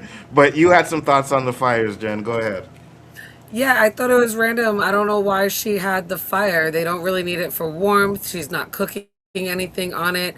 And then the fire obviously is there later to make the patty melt, right? So I wasn't sure why we had the fire. And usually you don't leave a fire burning, especially at if you don't want to be seen, right? Because then obviously you can see that from far away. So I felt like my eye went up, and she's a hunter. She should know this, right? That's like part of her backstory that her and her sister were hunting and they were coming back from the kill. So she would know that that would leave a signal. People would be able to see that. Why would you want to draw the monsters to the fire? They would see that. You would want to kind of Facts. just lay low. So I thought that that was odd, and I didn't catch that the first time when we watched it. When I saw it the second time again, I was like, why did she build a fire? Because she didn't burn the scarecrow. Like I thought the same thing. And then it just started, my mind just started going with it. And it just felt weird that she had the fire because I have no idea why she built the fire. And then it was obviously used later on in a, but so yeah, I Plot just thought it was device. really sus. Yeah, 100% plot device. 100%. Brian, what about you? No, I think you guys are 100% right. And I have no idea what she was doing. But I mean, I will say this, though. When the scarecrows were lit on fire, it didn't stop moving. Yeah, I know. I know. But that's why you burn it in the daytime when it's not moving. You know what I mean? Like Dude, I you was burn burning that to everything. ashes. Yeah, Burning 100%, bro. all Yeah, bodies, yeah. everyone who dies, they Yeah, yeah. all get Hmm. burned. This is the Yeah. reason why they did it in ancient times or in the Yes. 15th century. They burnt all Yes. bodies. You didn't Yes. want the soul to be stuck there. So you Yes. release the soul, you burn the bodies. 100%. 100%. I would have burned them things down to ash. You know what I mean? I wouldn't I wouldn't even have left one of them button eyeballs. Like, oh, there's still a button eyeball. Here, throw that in fire. All right. We have no evidence of these scarecrows ever again. Right. So we get to Randall and we get to Julie, and they are having an argument about the ruins. And of course, we see this bitch. She's just scoping out, listening to what's going on. Now, I got a question for you guys, and it came up when I thought about this, right? Man in Yellow knows what Julie's doing. Why doesn't he kill her? Can't. Yeah, That's all. that's a really good question. Okay, but why can't he kill her then? Because she's a story walker. I don't believe he can kill her. I think he knows that. I think we haven't seen all the interactions. I believe he knows. He now knows he can't do it because exactly what Daryl just said. It'll change the story that it was. It'll change everything else. And he knows he's seen her more times, so he can't kill her because it'll change the story because she's already been in these places. If she hasn't done it yet, it changes the story. Interesting. Any you too, Jen? You agree with that? Yeah, I agree. It can't change the story. I think it just happens that he's figuring it out now and he knows that it's her now here in this timeline. I think he finally found the timeline where like she started story walking so that he's watching it unfold. I think it's so that he can figure out how to stop her to eventually do something in the future to add to the story. But right now he can't do anything to change this story and where it's at. So He's we seen her can't more change the times. story, right?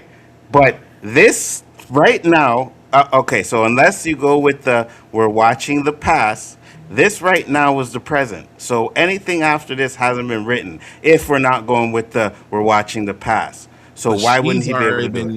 she's already been able to go in the past. He's seen her in the past. So if he's seen her already, as we saw the first time we saw her in the last iteration, that means you can't kill her because he already knows she's going to be in these areas. I've seen you so many times. That means he's seen her more than just the times we've seen so far. So if he kills her, she never goes to those points in time that he's already experienced. She doesn't remember it, but he already experienced it because it was in the past. If he Right. changes it, he changes the past. That means the story could change. Interesting. Sophie's seen Julie already many times in the man in yellow phone Yeah. form. So if he kills her, You mean? Okay, yeah. because if he kills her, that means it didn't happen in the past. So that means those other times that he saw her didn't actually occur, which means the story now has changed. Interesting. So they're arguing about the story walking stuff, and you think Randall was right? No. Yeah, I love it. The answer is no. You're not right. No, not right. He's not right, Explained it. but He's just wrong. he's not right. But I got something for you guys, right? Because he Okay. said something that kind of made sense to me, right? He said, "You've been in a seizure 2 times, right? How do I know that the next time you're not going to go into seizure and die, right?" Now, Eloise is a story walker. Now, if we, and I don't know if they can yet, story walk without seizing, we don't know that yet. But if Eloise did story walking and she seized and no one was there to help her, then that would mean Eloise would have died. Or she was Because stuck. huh? No, but her body in the physical would have died, right? No food, nothing, 40 years. That body that's seizing would have died. Yes. So technically, Randall is kind of right. I don't know. I think anytime you try to rationalize something with something a rational thought in an irrational place, that it doesn't work out. So when you're trying to say, "Hey, normally, I shouldn't trust kids," you're probably stupid because you're not in a rational place where you should not trust kids. You probably should trust them and listen to everybody. Rationally, you do not worry about monsters come and get you at nighttime. Rationally, that's rational thought. But irrationally, it's irrational to trust that when everything you thought you knew has changed. There's nothing that goes bump in the night. Right. That monsters don't usually come in. Talisman shouldn't stop monsters from coming in your place. Energy doesn't just come out from the ground. Like these things. So when you try to use rational thought to explain the irrational, I think you're wrong. But Yeah. go ahead, Jen. So I think Randall's wrong. I think I'm kind of feeling like Julia, like it's a cop out. He doesn't want to go back to the ruins. You know that you're in this irrational place, you're trying to get out. I also think the reason why he's like so quick to now, like after 2 times, just cop out is because of her reasoning. If he knew that she was story walking so they could find answers to get out, I think it would be different. But because she's trying to find her dad, I don't think he really believes in what she's doing. And knowing that it's a risk to her life, he doesn't want to have to explain that to her mom. So I think that's why he has the cop out. I think it has to do with the reason. But I do think that he's wrong because I think when she continues the story walk, she is going to find answers, and that'll convince him to continue. And she needs him. And right now, with him saying that he kind of doesn't want to continue, like saying like, "Well, then I'm not going to be there for you," kind of a way that's kind of forcing her not to. And she's double down, like she's going to double down on that. She's like, "I'm doing it with or without you," right? And so now that's going to put him in a different predicament. Like, whether you're there or not, you're going to have to explain this to her mom because she might not make it back. So I really don't like his attitude towards it. I think like, you've been so helpful so far. Why are you stopping now? Does I think she? it's the man in yellow's influence, not because she's right there. I do think that's Sophia's influence, not how he Yeah, really well, kind of is. I agree with you there too. I think her being there is influencing the anger that's happening between them. But my question is, does Julie learn to story walk without seizing? Because Mm, I don't really see that happening, right? I neither don't do see I. that happening. So if she's, because listen, I get the cop out, but Randall is right. If she seizes, right, and Randall's there to protect her, and something like the man in yellow pops up, and Randall has to fend for his life or gets killed, now she's stuck in that seizure until someone else is able to rescue her, right? So is that what happened to Eloise? No, Yeah, I actually do think that Eloise is story walking and something is, I don't know where her body is, but something happened to her body. Because that's the only way that they'd be able to find her, put an explanation to it. She had to have Hmm. story walked and stayed there, and her body is gone at this point. And And I she think only you're exists right because inside no the one was story. there. So, is it possible then? Now, here's a possibility. Now, here's another question, right? Because I said this thing brings up questions. So, if her physical body did seize up and no one was there to bring her out of it, her physical body is dead. Does Yeah, that kill her story walking body, or is her I'm thinking story so. walking body just stuck in limbo? It's stuck I there. think stuck Hmm. in limbo. And I think we see proof of that with Martin. Yep. Yeah, good point. It said, I like the in between point for a lot of events after now by time travel influenced. Sophie isn't influencing Randall to be more angry. I don't know. I You don't think have just the to. fact He's always angry. Yeah, that too, that's true. but I think that there's a reason why she's in those rooms listening to those conversations, right? Because this is the stuff, and she may not be influencing it, but she's understanding what she can use to Hmm. turn them against each other, right? That's why she's listening. It's like, oh, if she's not influencing them, right? She's not influencing the anger or the arguments, then she's learning what she's going to use to push either one away from each other. So that's what I think she's doing there. And we get Christy. Christy is talking to her, and then she touches Christy, and Hmm. Christy ends up having one of those visions. I want to know what you guys are thoughts on this one. Go ahead, Brian. She's terrible. That's all. The Yeah, she's a I bitch. think A every bitch. single time that any of them touch her, they will go back into the cave. I think it was. It's not just Mario. I think it's also Randall. Maybe when he touches her, he's going to start seeing cicadas again. Maybe their greatest fears are realized every time they see him because there's a deeper connection with Sophia than there is with anything else. So, and we won't know that until maybe Randall brushes against her, and then all of a sudden he starts seeing cicadas. We already know that Yeah. with Sarah because Sarah started hearing the voices again. We already know that now with Marielle, but she touched her. So, what's going to happen with Randall? I think Randall will be the third point that let us know what this line really is. Interesting. Jen? Yeah. So I definitely think that the vision, everything happened because of the touch, and I do think Mm-hmm. that she's trying to instigate the whole subject and bring it up so that she can cause tension between her and Christy. Mm-hmm. And I just think she wants to torture her too. She's been really quiet about it, and she's been able to kind of be kind of resilient by still maintaining and pushing forward and not really addressing the trauma.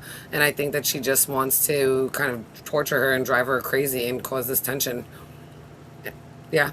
And it'll also kind of set up Christy to think that she's kind of going kind of nuts and mad and not trusting her.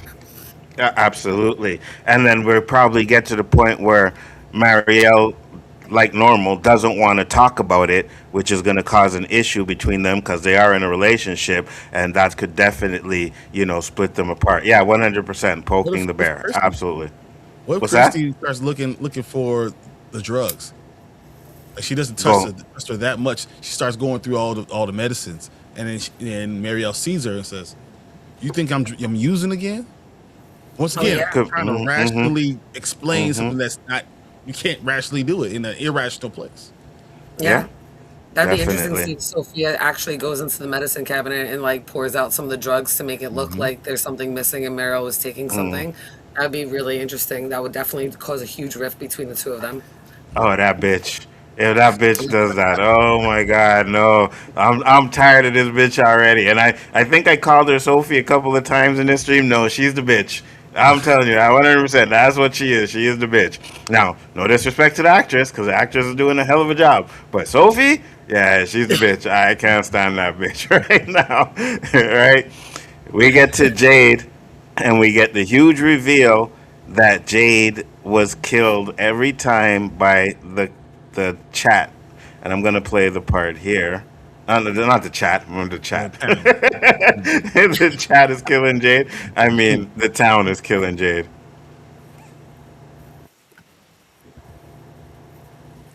I die every time. What are you Hold saying? on. Here. Yeah, share the sound. Oh, you guys can't hear it? No. No, we can't hear it. Oh, my bad. You wait till I played it like 3 different times to tell me though, and like, thanks. You went backwards and we were like, oh, he must know. Because I can hear it fine. I couldn't. I didn't know you guys couldn't hear it. Here we go. It was the shark. What is that? Shark's name. What's that mean? Oh God. We still can't hear it. The people in town. What? You still can't hear it? Barely. It's too low. Is it? Hold on. Let me see if I can turn the volume up. All right. Try this now. Jade, who is Hear it now? It's always Barely. the same. Yes. They blame you, then they hate you, then they eventually kill you. Now, this is interesting because he said it happens every time, and I think this is the beginning of the massacre. So I think this is one reason, one way to change it is to stop the massacre, right? So now, what are you guys' thoughts on that? For one, I like the pattern in threes, right? Like from the rhyme. So I like that there's 3 stages, 3 steps. We kind of see the same pattern with the numbers. And it kind of gives him an epiphany to try to stop what eventually can happen. And I think this right here, this moment, is probably more knowledge than the others had. I don't think that the others knew that the town would get mad and try to hate them or kill them. And you already know that they're deciding whether or not, and we had talked about whether or not they should be telling anybody else in the town about what's going on. And I guess this kind of solidifies the fact that that unilateral decision that Boyd made was right, right? They should not be telling anybody else because of this pattern, and that they're going to have to do something in order to break that pattern so that way they don't kill Jade. Absolutely. Jay, Brian? You just call me Jay trying to get me killed? This is Yeah, 100%. 100%. No, I do think it's really interesting that they kind of are talking to us, saying, "Hey, for Jade, the way he's gonna die, first, they're gonna hate you, then they're going to blame you for all this stuff, and if Boyd could stop them from killing him or stop them from blaming him, all of a sudden we're gonna get more information. Maybe it breaks the cycle, and that pisses off the man in yellow. So we now know the 3 things that we're looking for going forward. They're gonna hate you. The people in town are gonna hate you. Say if it's episode 6. Maybe they blame you in episode 7. And all of a sudden, right before we do episode 8, Boyd stops it and it pisses off the man in yellow. And Sophia has to go on the offensive. I like that. Which is why Jim's RV mark is the thing on the cave. Which is why Jim's RV mark is the thing on the cave. Interesting. I'm not sure what you mean by that, but I don't know. You guys know what he's talking about, or Susie's talking about? I was on the cave wall. They have pictures on their on the wall that are written or drawn in and stuff like that. So I always thought the blood that was in on the picture of the man in yellow was the blood from Jim when he was at the RV. I got you. I think Right. trying to stop it always starts it. It's interesting. That's very interesting, right? Yeah. So Jade asks now, hopefully, and he opens up the door and we find out what happens over there. And I guess we'll discuss how we think. He said, Jade, save your wifey. Interesting. So Henry is being brought to the room. What's that? What about the distortion? So do you saw as he's walking by, you see the distortion make you know that it's a dream and all that stuff as he's walking. Mm-hmm. Am I the only one that saw that? Like how the No, No. Yeah. time is distorted? Mm-hmm. And we know that's himself talking about these things. Mm-hmm. Is he just feeling his own answers, or the distortion is the boy in white integrating himself inside the story?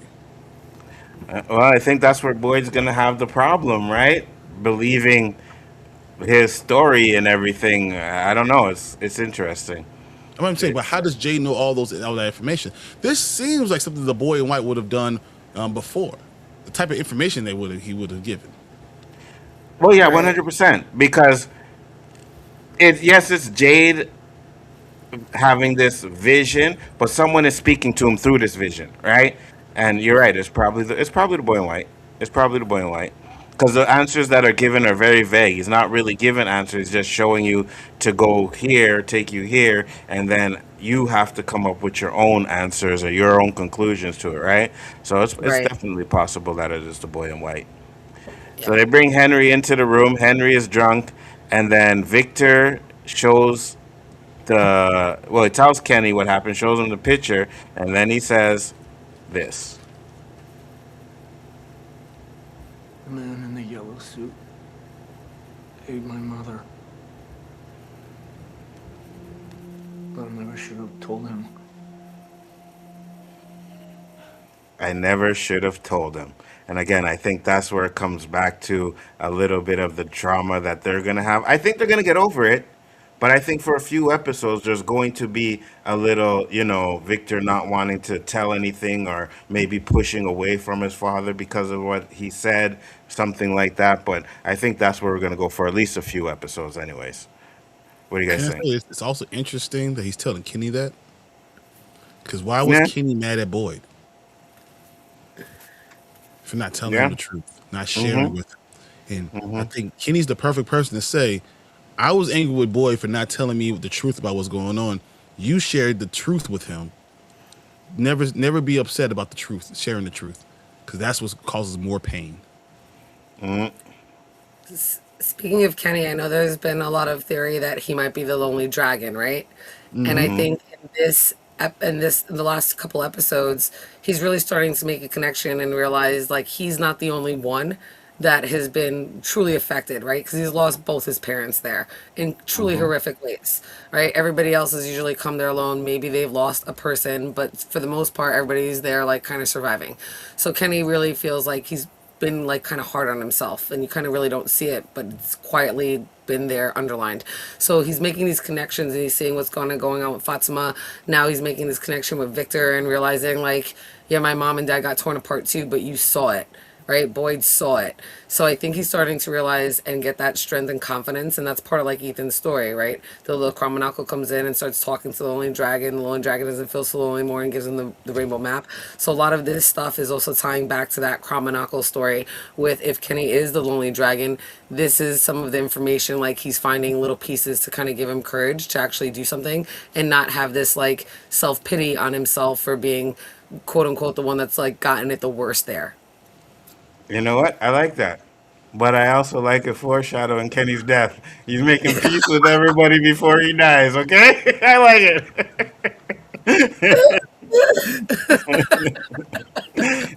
In the episode 6 pick, we know where Henry is going to be.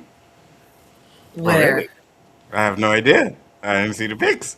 Also, on Rotten Tomatoes, they released the image for episode 9 and 10 and released the synopsis for episode 9. You know what? I don't want to know it this time. I'm good. I want to keep those things. Yeah, I don't want to know it. I don't You want say that, right? But we had a whole 2 weeks to go through all this stuff. You're going to look at it. I don't want to to. know. I don't want to know right now. You know I'm what's going not. to No, happen? I'm not. Literally, the man's going to be looking. No, We're I'm going not. to talk on Tuesday. I'm going to talk I'll to you on do. Tuesday. You probably going to text me tomorrow and say, I If I looked got at that no no no no synopsis. no no nope. If I got to do it on stream because people want me to do it on stream, I'll do it on stream. But myself, nope. I'm not gonna watch it. I'm not gonna read it. No pictures, no nothing. You said you know where Henry's gonna be. I don't want to know. I don't want to know. I don't want to know. We get to Jade, and he goes down into the cabin or in the dungeon or whatever you want to call this little place here, Basement. and the basement part, right? Yeah, yeah. But this is where Acosta was supposed to be. No Acosta's there. And Jen, you said it's different than when Acosta was there, right? Go ahead. Yeah. So this part right here looks somewhat similar, but when it pans to the other side of the wall, there it's completely different. And then the whole room that he leaves off to the left, you can't see that. It looks like it's just a wall like that. All of Mm-hmm. that does not appear, or you don't see it, and it's not lit up the way it is where you see Avery. And there's different things in there. There's more bicycles and suitcases. And when you think back to all the stuff that Jade has actually seen in like the storage unit, it's been like, the bicycle they took from Clara and the suitcase. Like that's just a lot of the things that we've seen. But that's not what we see when Acosta's in there going through things. So I thought that was kind of important that he keeps seeing this like suitcases and bicycles. We should have known Interesting. this is not real I know, I know, Yes. I know. When the It Costa never wasn't occurred there, to me. I know. It's weird because when I watch it back, I'm like, yeah, it makes sense that he didn't even leave the chair. It just makes sense when you watch it back, right? Oh, But when you're I watching said it, it the it's like, entire time. I was like, dog, he's still there. It's still in it. He's not going. This is not happening. I said it. You know I did. It's You okay. did. You did. You said it was mm, a vision from the get go. And you yelled at the end when you were like, I told you. Dude, I You knew told it. you. You knew it. You mm-hmm. told us. Well, if you guys don't remember from the beginning of the screen, I always said that that wasn't real. It was a vision from the start. Hmm. I just thought that it was a vision, but it was him going through it actually and not just sitting in a fucking chair. You know what I No mean? I courage of thought he your was actually conviction will going make through the you wrong. vision. Yeah, yeah. Huh? Yeah. It's supposed to be a courage. You should have courage of your own conviction. Come on. I did. I Come think on. I still think it was a vision. It's just I thought like he was actually I Oh, you walking and changed going it. through it. Yeah, Yeah. I thought they did a good job for it being all in his head. I thought he did a good job of the way Boyd would actually react to him. Mm-hmm. Like like it was very believable that Boyd was there speaking Mm-hmm. to him, like you said. Like he might have been having visions, but he was actually physically walking, and Boyd, being his anchor, was walking with him. But I guess Mm-hmm. the show tried to give us clues because there was a couple times that Boyd, Jade, would look around and Boyd wasn't there. So Yeah. that I think those were some Yeah. of the Yeah. clues that all of it. And I did think it was a vision, but I was with you, Enzo. I thought it was like a vision that he was having, but that he was While actually he's physically walking walking through it. through it. When he Yeah. woke Yeah. up in the Yeah. chair, I was like, "Oh Yeah, shit!" yeah. Like I actually thought he was standing in front of Colony House. Nothing's there, but he's actually Right? seeing stuff. But he's in Yes. front of Colony House. That's what I thought. I thought it was a vision, but I thought he was like walking through the vision. Find out he was sitting in a chair. I'm like, you mother effers. But Right. The Jasper doll didn't come to life, but we got Scarecrow dolls. Yeah. Interesting, That'd be cool. definitely. So we have Jade. They open up the door and they look inside, and then we cut back to this bitch. Right?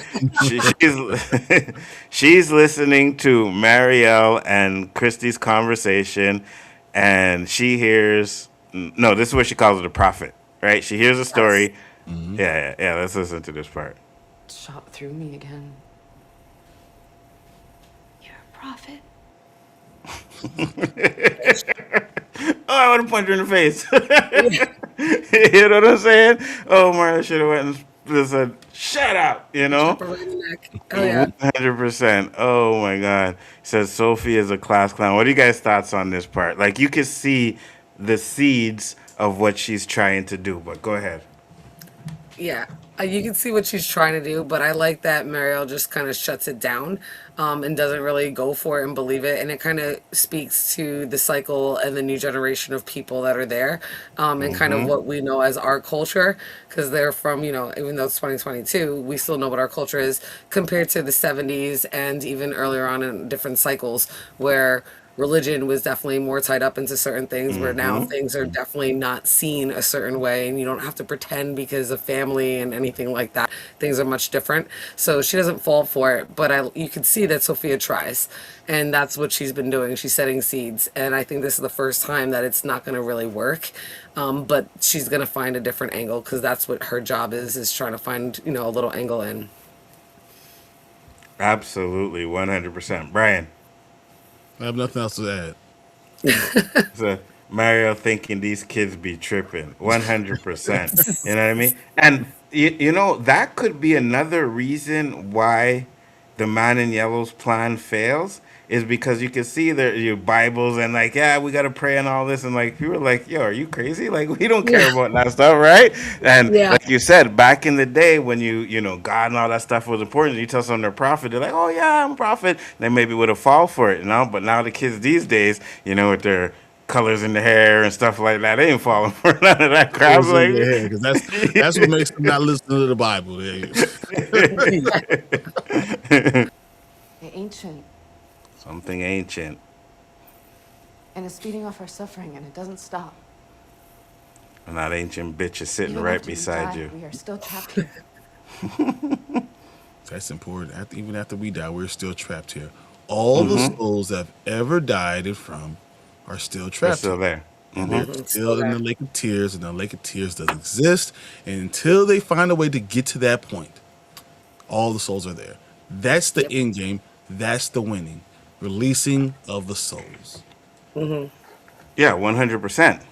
But like I said earlier, how does that tie into the caves, right? Because again, we know about the Lake of Tears. We think that's where you got to go to release the souls. But what Jade is seeing in his vision is like he got to go in the cave to save the kids, right? So how does that tie in to the Lake of Souls? Don't answer that question. That is something we will discuss next week when we do a full breakdown of this because I got some homework for you motherfuckers to do, all right? So just letting you know, all right? I got some homework for you guys to do. So we're going to put the pieces of the puzzle together next week, and that's what we're going to do. Now, we get back to the cabin, and they just chilling. Dude, the Kool-Aid man just came bursting through that damn cabin ball. That is crazy. Chilling and talking, having conversations. Oh no. And Oh no. only the two people that are Oh, going yeah. to die are the ones having an issue there. But she's like, oh, don't worry, we'll be here. Everything is fine. And then boom.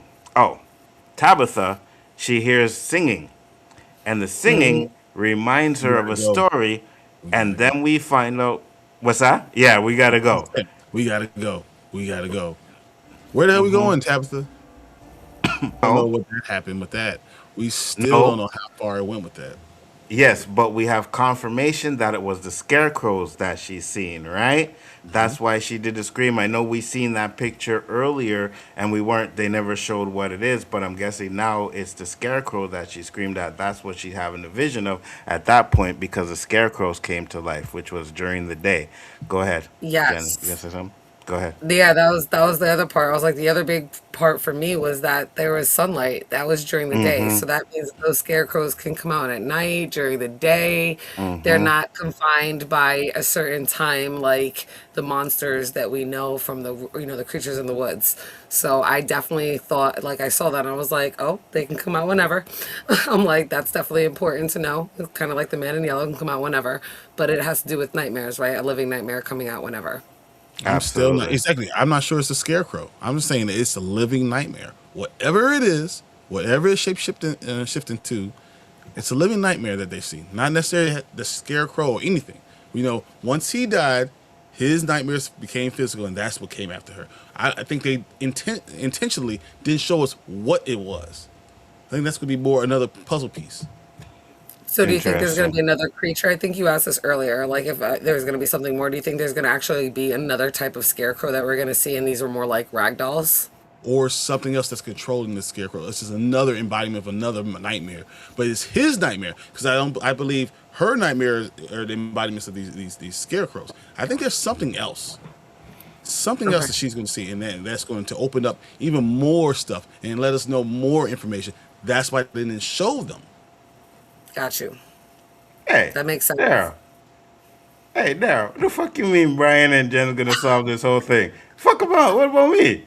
Right? I'm just chopped liver in this motherfucker? That's what you're saying? Like, no, don't worry about me. It's because I want Kenny to die, right? That's Exactly what it is. Because I want Kenny to die, right? Okay, well, whatever.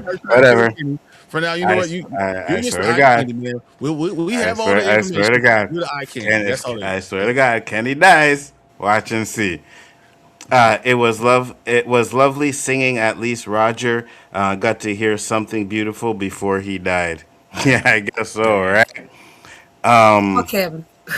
Facts. Fuck Facts. him. I mean, he found it, but at the same time, we get this. They break through the wall, and they dust out Roger. Donna and everybody run away, right? We see this big scene.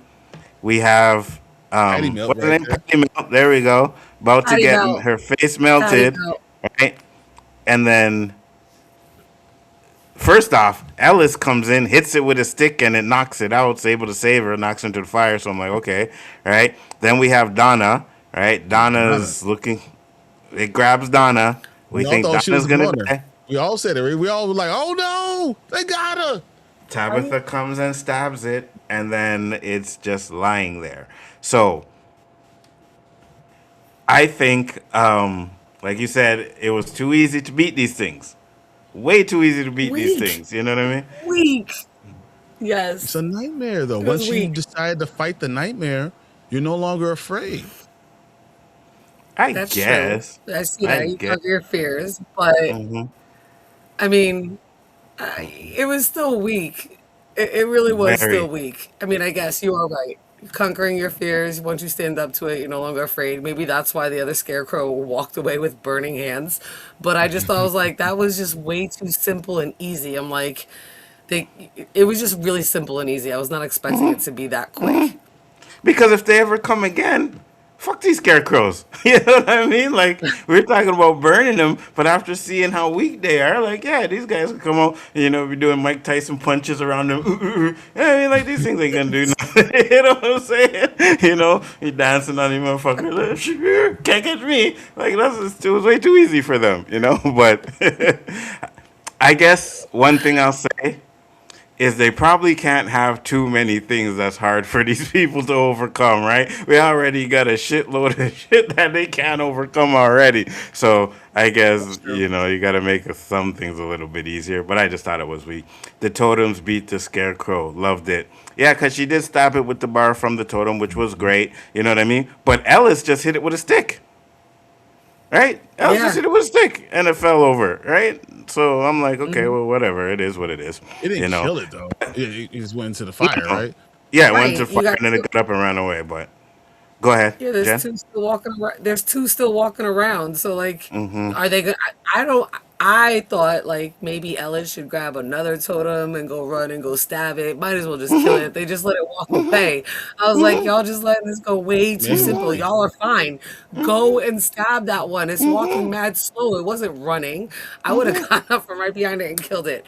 Like, You One know where you went hundred wrong, Jen, percent. right? You said you think Ellis should go do work. What? Ellis do work? Nah, bro. You think he'll my do two bad. things in one night? No, that's not. Like, I Yeah. did my job. I pushed it up. I hit it with a stick. That's all I can do. You want to go run after it? Do a Yeah, I job? No, I'm good. I'm good. yeah, I probably would have been like, I'm good too. But you know what I mean? I'm like, I agree with you, Jen. Like, kill the when it was in the fire on the ground. That's when I would have been like Yes. pushing, kicking it into the fire, making the whole thing burn up. You know what I You know, mean? Right. we Yeah. stomping the hell out of that thing. Yeah, It one was hundred on the percent, ground. one You hundred Definitely. get percent. stomped Yeah, out. yeah, 100%. I'm not With all giving the you the trauma. chance to come back some other night. You know what I mean? No, right? Imagine they What? come back a night when the man in yellow and the creatures are all doing their thing, and yeah, no, those things are dead. I'm killing every one of you. Yeah. I'm Not for burning you nothing. down. They've seen mad trauma. They need to grow a little tougher skin. Like, it's stop being the victim all the time. Like, once you realize you just gotta win and defeated it, go and run with that. Literally, pick up a Facts. stick, go run with that and kill it. I'm like, y'all just standing there like a little too victimized Facts. right now. I was like, let's Facts. go. You are 100% correct. Maybe it's just a really good hiding spot.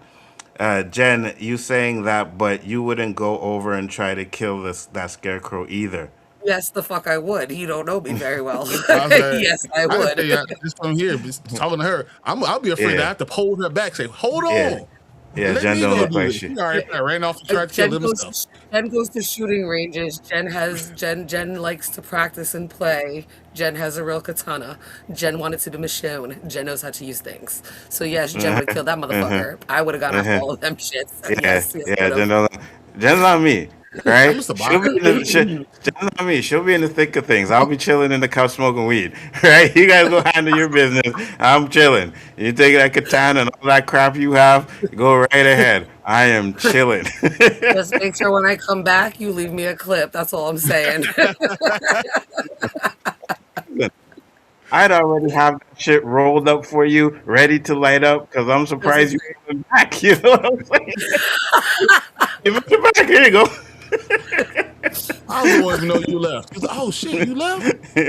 Fuck. No, I know you laugh, but I just be like, is this gonna be the last time I see her again, or what?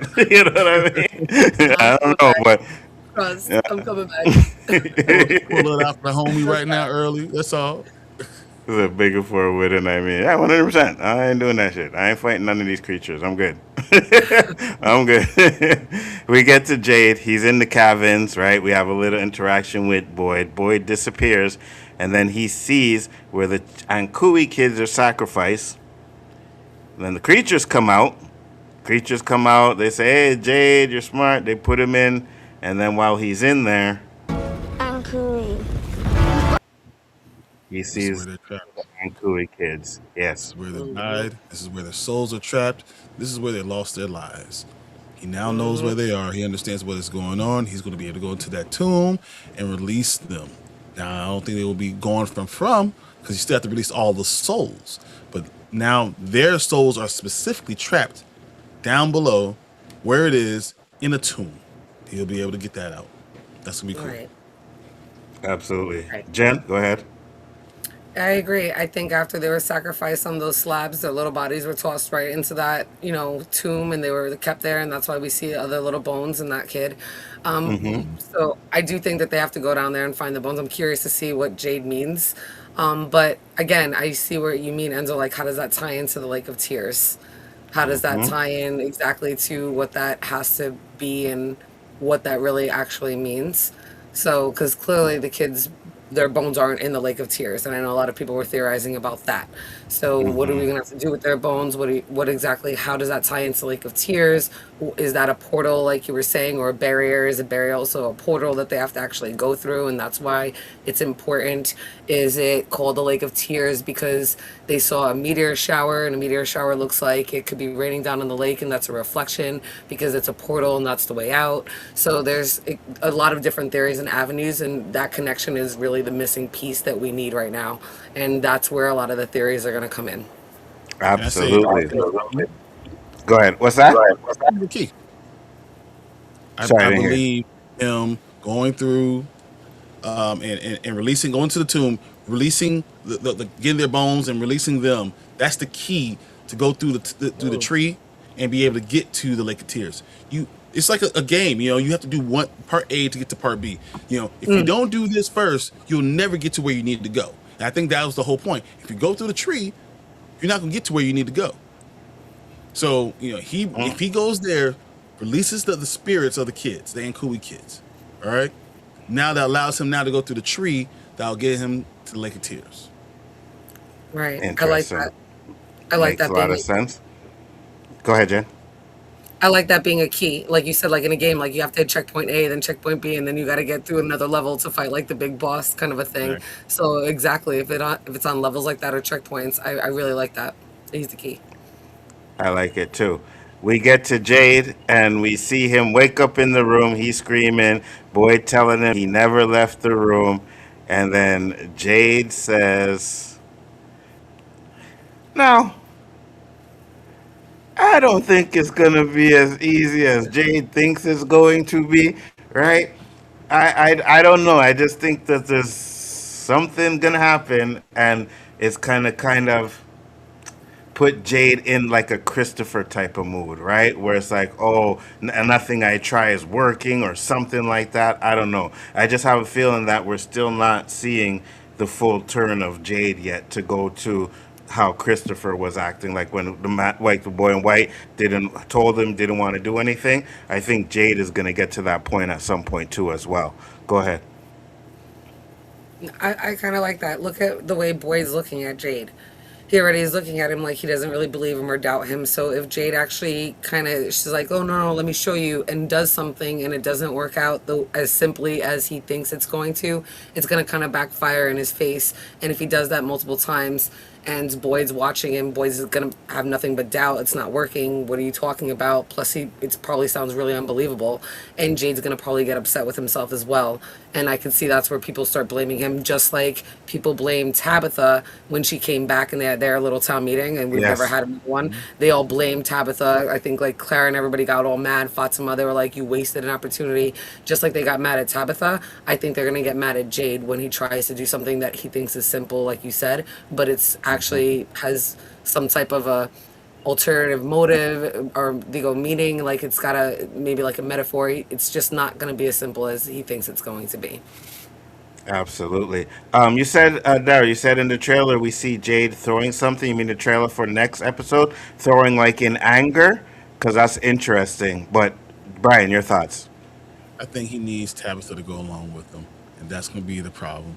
That's the monkey wrench, because she's not going to go do it. She's not going to want to go through it with him, and she's going to use another excuse, and not that it's not a good excuse, because right now, honestly, Tabitha has now been with Ethan longer than she's been in the entire episode. I mean, entire series. Like, she's been with him longer than at any point in time. So now she's going to say, no, I can't leave my kids, can't do it. And the one time they say, hey, we might be able to get out of here, she's going to say, no, I'm not going to do it. And it's not a wrong move. It's actually what an actual good parent would do. And I think that's going to be part of the problem, trying to convince Tabitha to do it with him. That's interesting. Very, very interesting. But that is how the episode ends, guys. I know you're great already, Jen, but give your grade. 10 out of 10. Brian. I'm on 12 out of 10. Oh. Look at you. It gotta be different, eh? He said, not for the next episode, the Critics trailer they released before. I got you. Jade looks like he's throwing something in Iger. I got you. Yeah. I'm feeling like it's not gonna work out the way he plans it to be. They're definitely gonna have to figure it out. I give this episode, of course, A+, 10 out of 10. Absolutely amazing. Now I know we are off, no show for 2 weeks, but next week we're gonna have something. And like I said, when I said I got homework for you guys, we have the pieces of the puzzles. At least we have some pieces of the puzzles. So we are going to come back here and do a stream, and we are going to put those pieces together. Pieces of the puzzles together. I have already a page of notes, so you guys better get on the good foot and have your notes so that we can actually try and I need to get on the good foot, brother. together. You not know who I am. Where's my notebook at? I got pages and pages of notes already. You got notes. He said, Daryl said 10 out of 10. All right, guys. So that's what we're going to do. We're going to put the pieces of the puzzle together next week, and we're going to see if we can come up with the answer to this show, since we have no other show to go with. Yeah. You know why Jay should have known that wasn't Boyd? Why? Because he didn't say, hey, hold on. Like, he didn't say that not one time during that whole episode. You know that's not Boyd. He ain't trying to explain nothing. He ain't trying to get no one to listen to nothing. That's it. Dang, come on. You know? As soon as it was a real Boyd, what is he got his hands like, right? He's already ready to go say, hey, you know, like, this is what happens. You know, that's how you know it's Boyd. Go ahead, Jen. The Capricorn, trigger word or whatever, safety word was really interesting. I think I mentioned this yesterday on the live stream, right? That it was really interesting because it's a sea goat. So it's like half of a goat, and then it's got like a mermaid-like fin tail. So I really kind of liked that, that it kind of had that, because it kind of shows like this whole balance between the emotional aspects and like the material worlds. So the emotional realm and your material realm, and that's kind of like the mesh and where actually Jade was. So you're right, we should have kind of known just off of the name Capricorn that this was completely a vision. And obviously, by the way, Boyd didn't say that. I agree. In season 2, Tabitha sees the Ankui kids in the tunnel, and the kid is behind sticks that look like they are bars trap someone. Yeah, exactly, 100%. You know what I mean? So it's possible that some of them were in there, some of them, maybe that's where they held them right before they were to do the sacrifice, right? So, because we've seen them in like a cage in an earlier episode, so maybe they're in the cage, they take the kids from the cage, they put them in there until they're getting ready to do the sacrifice, and we'll see. But yeah, those kids look malnourished. I think that they said that they were born in the dark. So I think that they were always caged up. I think that the deal was made before those kids were conceived or even born, and they were completely just made to be sacrificed. I think that's what it was, and they didn't realize that, especially with the way they were treated with the lullabies until the end. They kind of just didn't know. Yeah. And it's possible that the people who were to have the kids were chosen. Not that it was their choice, they were chosen, right? To be the ones to bear the kids for the sacrifice. And that's why Jade and Tabitha couldn't do it. We had the creature in the mirror saying, we weren't always this way. So that one didn't seem like it was really interested in doing what they had to do, right? So I think they might have been chosen, and it wasn't a choice for them. Absolutely. So it's on Jeremy Ice, Ice and Fire channel. It's intense. I got you. Said trailer 6. Trailer. All right. Well, You know we're watching the trailer before we go here, right? Yeah, we gotta watch a trailer. You know we're watching the trailer before we go here. Uh, Unfortunately, let's get it up. It surely does. 8 hours ago. Let's go. Let's see. Videos. Yep. All right. Let that go. Share this time. You want me to plan a Was at my suicide house. mission because of some things that you saw in a mushroom trip. This is our chance, Boyd. I went looking for answers. I found answers. This is our shot. Victor's on the roof. The man in the suit. Is there anything else you can remember about him? I can try. No, boss. Come on, stay with me. Wait, it's not gonna work. Don't you do this. Ah, shit. Ooh, is dead. It's time to play. Play that game. Hold on. I need a trailer to go all the way back. Yeah, go on back. You want me to plan a suicide mission because of some things that you saw in a mushroom trip. All right. So you want me to plan a suicide mission, meaning going into the caverns to save the kids, right? Right. Okay, we got that part. Or does he have to open the door of some colony house and now put everyone in colony house at risk? That's interesting, but you could just close the door behind him, right? No, but I'm saying now you now have connection, a direct connection for a colony house to the caves. Yeah. It's possible that's what he's doing. And now you want me to put everyone at risk to do what you want me to do. Definitely. Yeah. This is our chance, Boyd. I went looking for answers. I found answers. This is our shot. Victor's on the roof. The man in the suit. Is there anything else you can remember about him? So it looks to me like the issue between Victor and Henry is causing him to like maybe want to jump off the roof, I'm guessing. But he asked if he remembers, if anything you remember, and Victor says, I can try. I can try. No, boss. I think it more has to do with Come on, stay with me. That's Henry. Don't you do this. Henry. It's Henry. That's It's Henry. Yeah. It's Henry. It is. 100% that's Henry. And what Victor is saying is, I'm not sure I want to share any more information. Don't you do this. Right. Which is what we were saying. It's going to wind up shutting down. So it's time to play. Exactly. All right. So wait. Hold on. Darryl, gotta ask your picture then. You said you seen a picture where we know where Henry is next season. Good night, cool nerd. Where is he? If it's an official picture, where is he? Then that'll tell us if that is Henry or not. That's Or not even. facts. Does he live? He's at the bar. All He right. said so he's at the bar. Okay, he's at the bar. Huh. But that still doesn't mean it's not him though. Doesn't mean Right? it's not him. Go back. Yeah, it the still only doesn't mean- person I don't think we saw was Fatima. Yep. Oh shit. And she's in the room right down the hall making the golem. Come on. We haven't seen Fatima or Elgin. Oh, wait, right there. Who's? No. That's not Those are Fatima. those are red shirts. It's not gonna work. So Tabitha. Oh, maybe Donna. Oh. No, but for them to be that calm and say it's not going to work. I don't think it could be Donna because they haven't come back yet from the settlement. Yep. Well, no. Tabitha's behind them. Oh, that's true.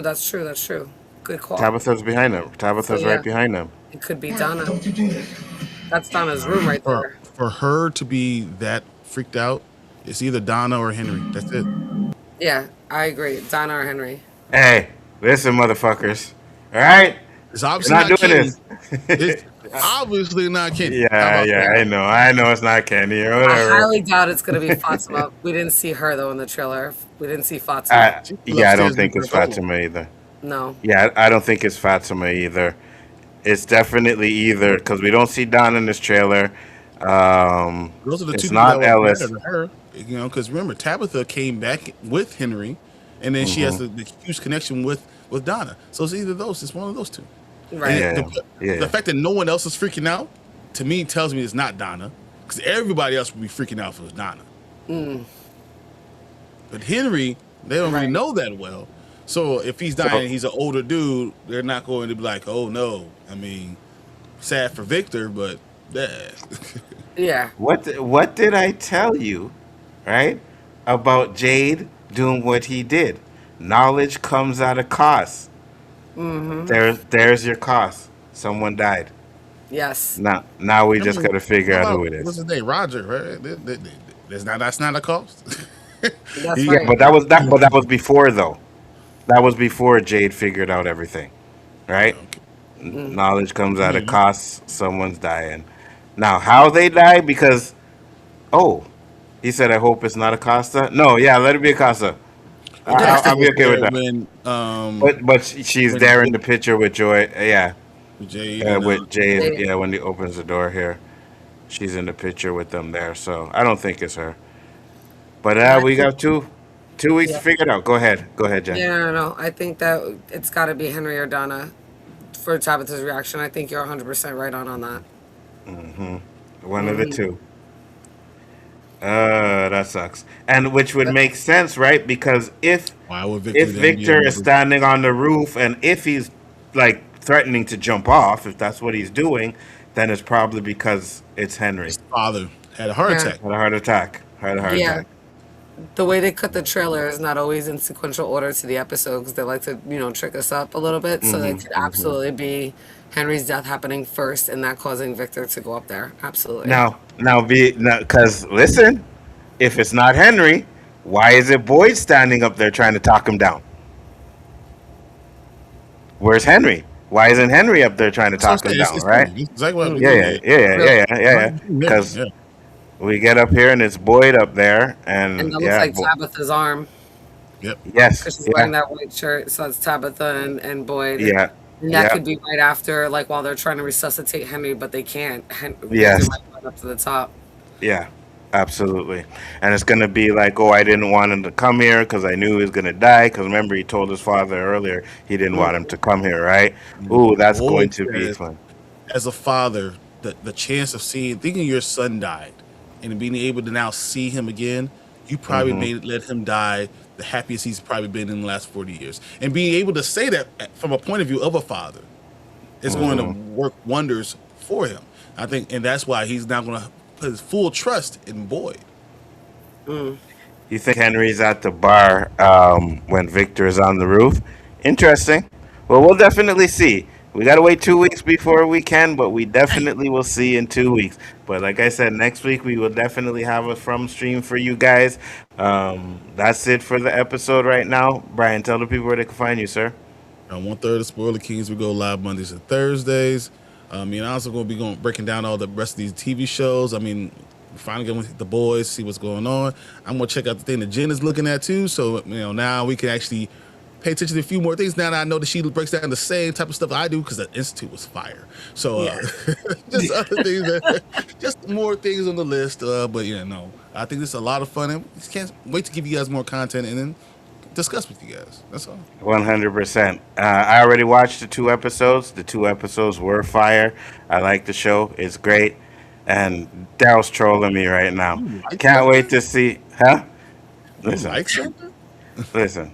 All right. We'll keep it like this. This is where I was going to stay for the rest of the show. 'Cause I know Daryl's trolling me too. I'm going to have to time his ass out too. Can't wait to see Brian and Jen solve this thing. Big Ford can't wait for you to be wrong about Kenny. You know what? All right. And take 2 of them, Daryl. All right. Take 2 of them. They take 2 and call them in the morning. 100%. You're supposed to be nice. You're from Canada. Come on. You're supposed to be nice. Not all the time. Jen, tell the people where they can find you. You can find me on the Scene Invaders channel, on Sci-Fi Visions channel, and on Real Cinema Therapies channel covering, let me see, we did the Institute a long time ago. I can't think what we're covering now. Oh yeah, Widow's Bay and From. And oh yeah, we're gonna be Absolutely. doing Dead City eventually too. When's it come out? I believe it comes out in June or July. I think it's July. Oh, July, right? I think it's July. listen. So. You know, a lot of people fell off of The Walking Dead. I never did. I never did. I watched from beginning to end, and I enjoyed it. I get some of it wasn't bad, some of it was bad, but I enjoyed the whole series as a whole. And then they did Daryl Dixon, which is pretty good too. They did the Rick and Michonne, which I thought could have been better, but it was good. But then they did Dead City, and Dead City is absolute fire, man. I love it. Fear the Walking Dead, like I love. The only one I didn't like was I can't remember what The the Whisper name of it Wars? was. The No, Whisper, the one with the girls there. Um, the shit. girls. Yeah, hold on. There was a Walking Dead show with the girls. It was right after Fear the Walking Dead. What was it called? I definitely didn't see that because I have no idea. I've seen everything else that you mentioned, but Walking I'm like, Dead I have no idea. spinoff. Yeah, hold on. Uh, I World didn't Beyond. see Daryl. World Beyond. World Beyond. The Well, Walking beyond. Dead World Beyond. Yeah, yeah. Okay, Walking Dead did World not see Beyond. that Yeah. one. Yeah, I've not seen So, that. did you read the comic books at all, Enzo? No, you ain't watch no damn comic books. I I did think not read the there's only comic one books. person that reads comic books on this thing, and that's moi. Me too. Yeah. Moi. Yo también. Now Yo you got también. Yo two. siempre I estoy know. leyendo los cómicos. Oh my god. I read comics. I go to Comic Con every year. We read comics. I have comic books. Huge into comics. You go So, Comic Con. Look, I'm planning to go to New York Comic Con this year, but I gotta go yep. to C2E2. I was supposed to be in Detroit Motor City Comic Con this past weekend. Had some work stuff I had to end up doing, but I go to all of them. I go around. I'm trying to get him to go to Toronto. I'm gonna try to get him to New York. That's what I really need to do. Get you to go to New York, man. Come on, come on. I might. I might. We'll see what happens. I might do it. Come through the Hey, New I, York. I you haven't. gotta I haven't dress read up. comic books and what's You that? gotta dress up. I got the perfect costume for you. I'm What? not going as Mike Coulter. You're not going. Power Man. I'm not going as Luke Cage. Not happening. Not happening. You can't Jen do still Luke Cage. doesn't. Jen still doesn't know my hate for Luke Cage yet. All right, so let's keep her ease on that one right now. She still don't know my hate for Luke Cage yet. Oh my God. But yeah, I Mike just did Coulter. Bishop all the years. I did Bishop. I did Static Shock, the older Static Shock. I've done all those things. But now that I've cut my hair off, and look, I'm doing Power Man. I'm going as Power Man, Luke If Cage, and of course, I was if gonna hate. no, no. If I ever dress up to go to a Comic Con, there's only one thing and one thing only I'm going as. It's a What? Jedi or a Jedi. Sith. Well, Jedi or Sith. That's it. You I know mean, what I mean? you are a Sith Lord. That is true. 100%. 100%. I do. Everything is black. Well, absolutely. Guys, make sure to check out our streams coming up. We got a lot of stuff going on. Got Jen got stuff with Scene Invaders, which I'm going to put their link in the description, which I keep forgetting to do. I'll take care of that too as well. But thank you all for coming in. Make sure to check us out. We will be back. And then we're going to try and set up something for the Terror show because that shit was lit. That shit was lit. But peace, guys. See you in the next one.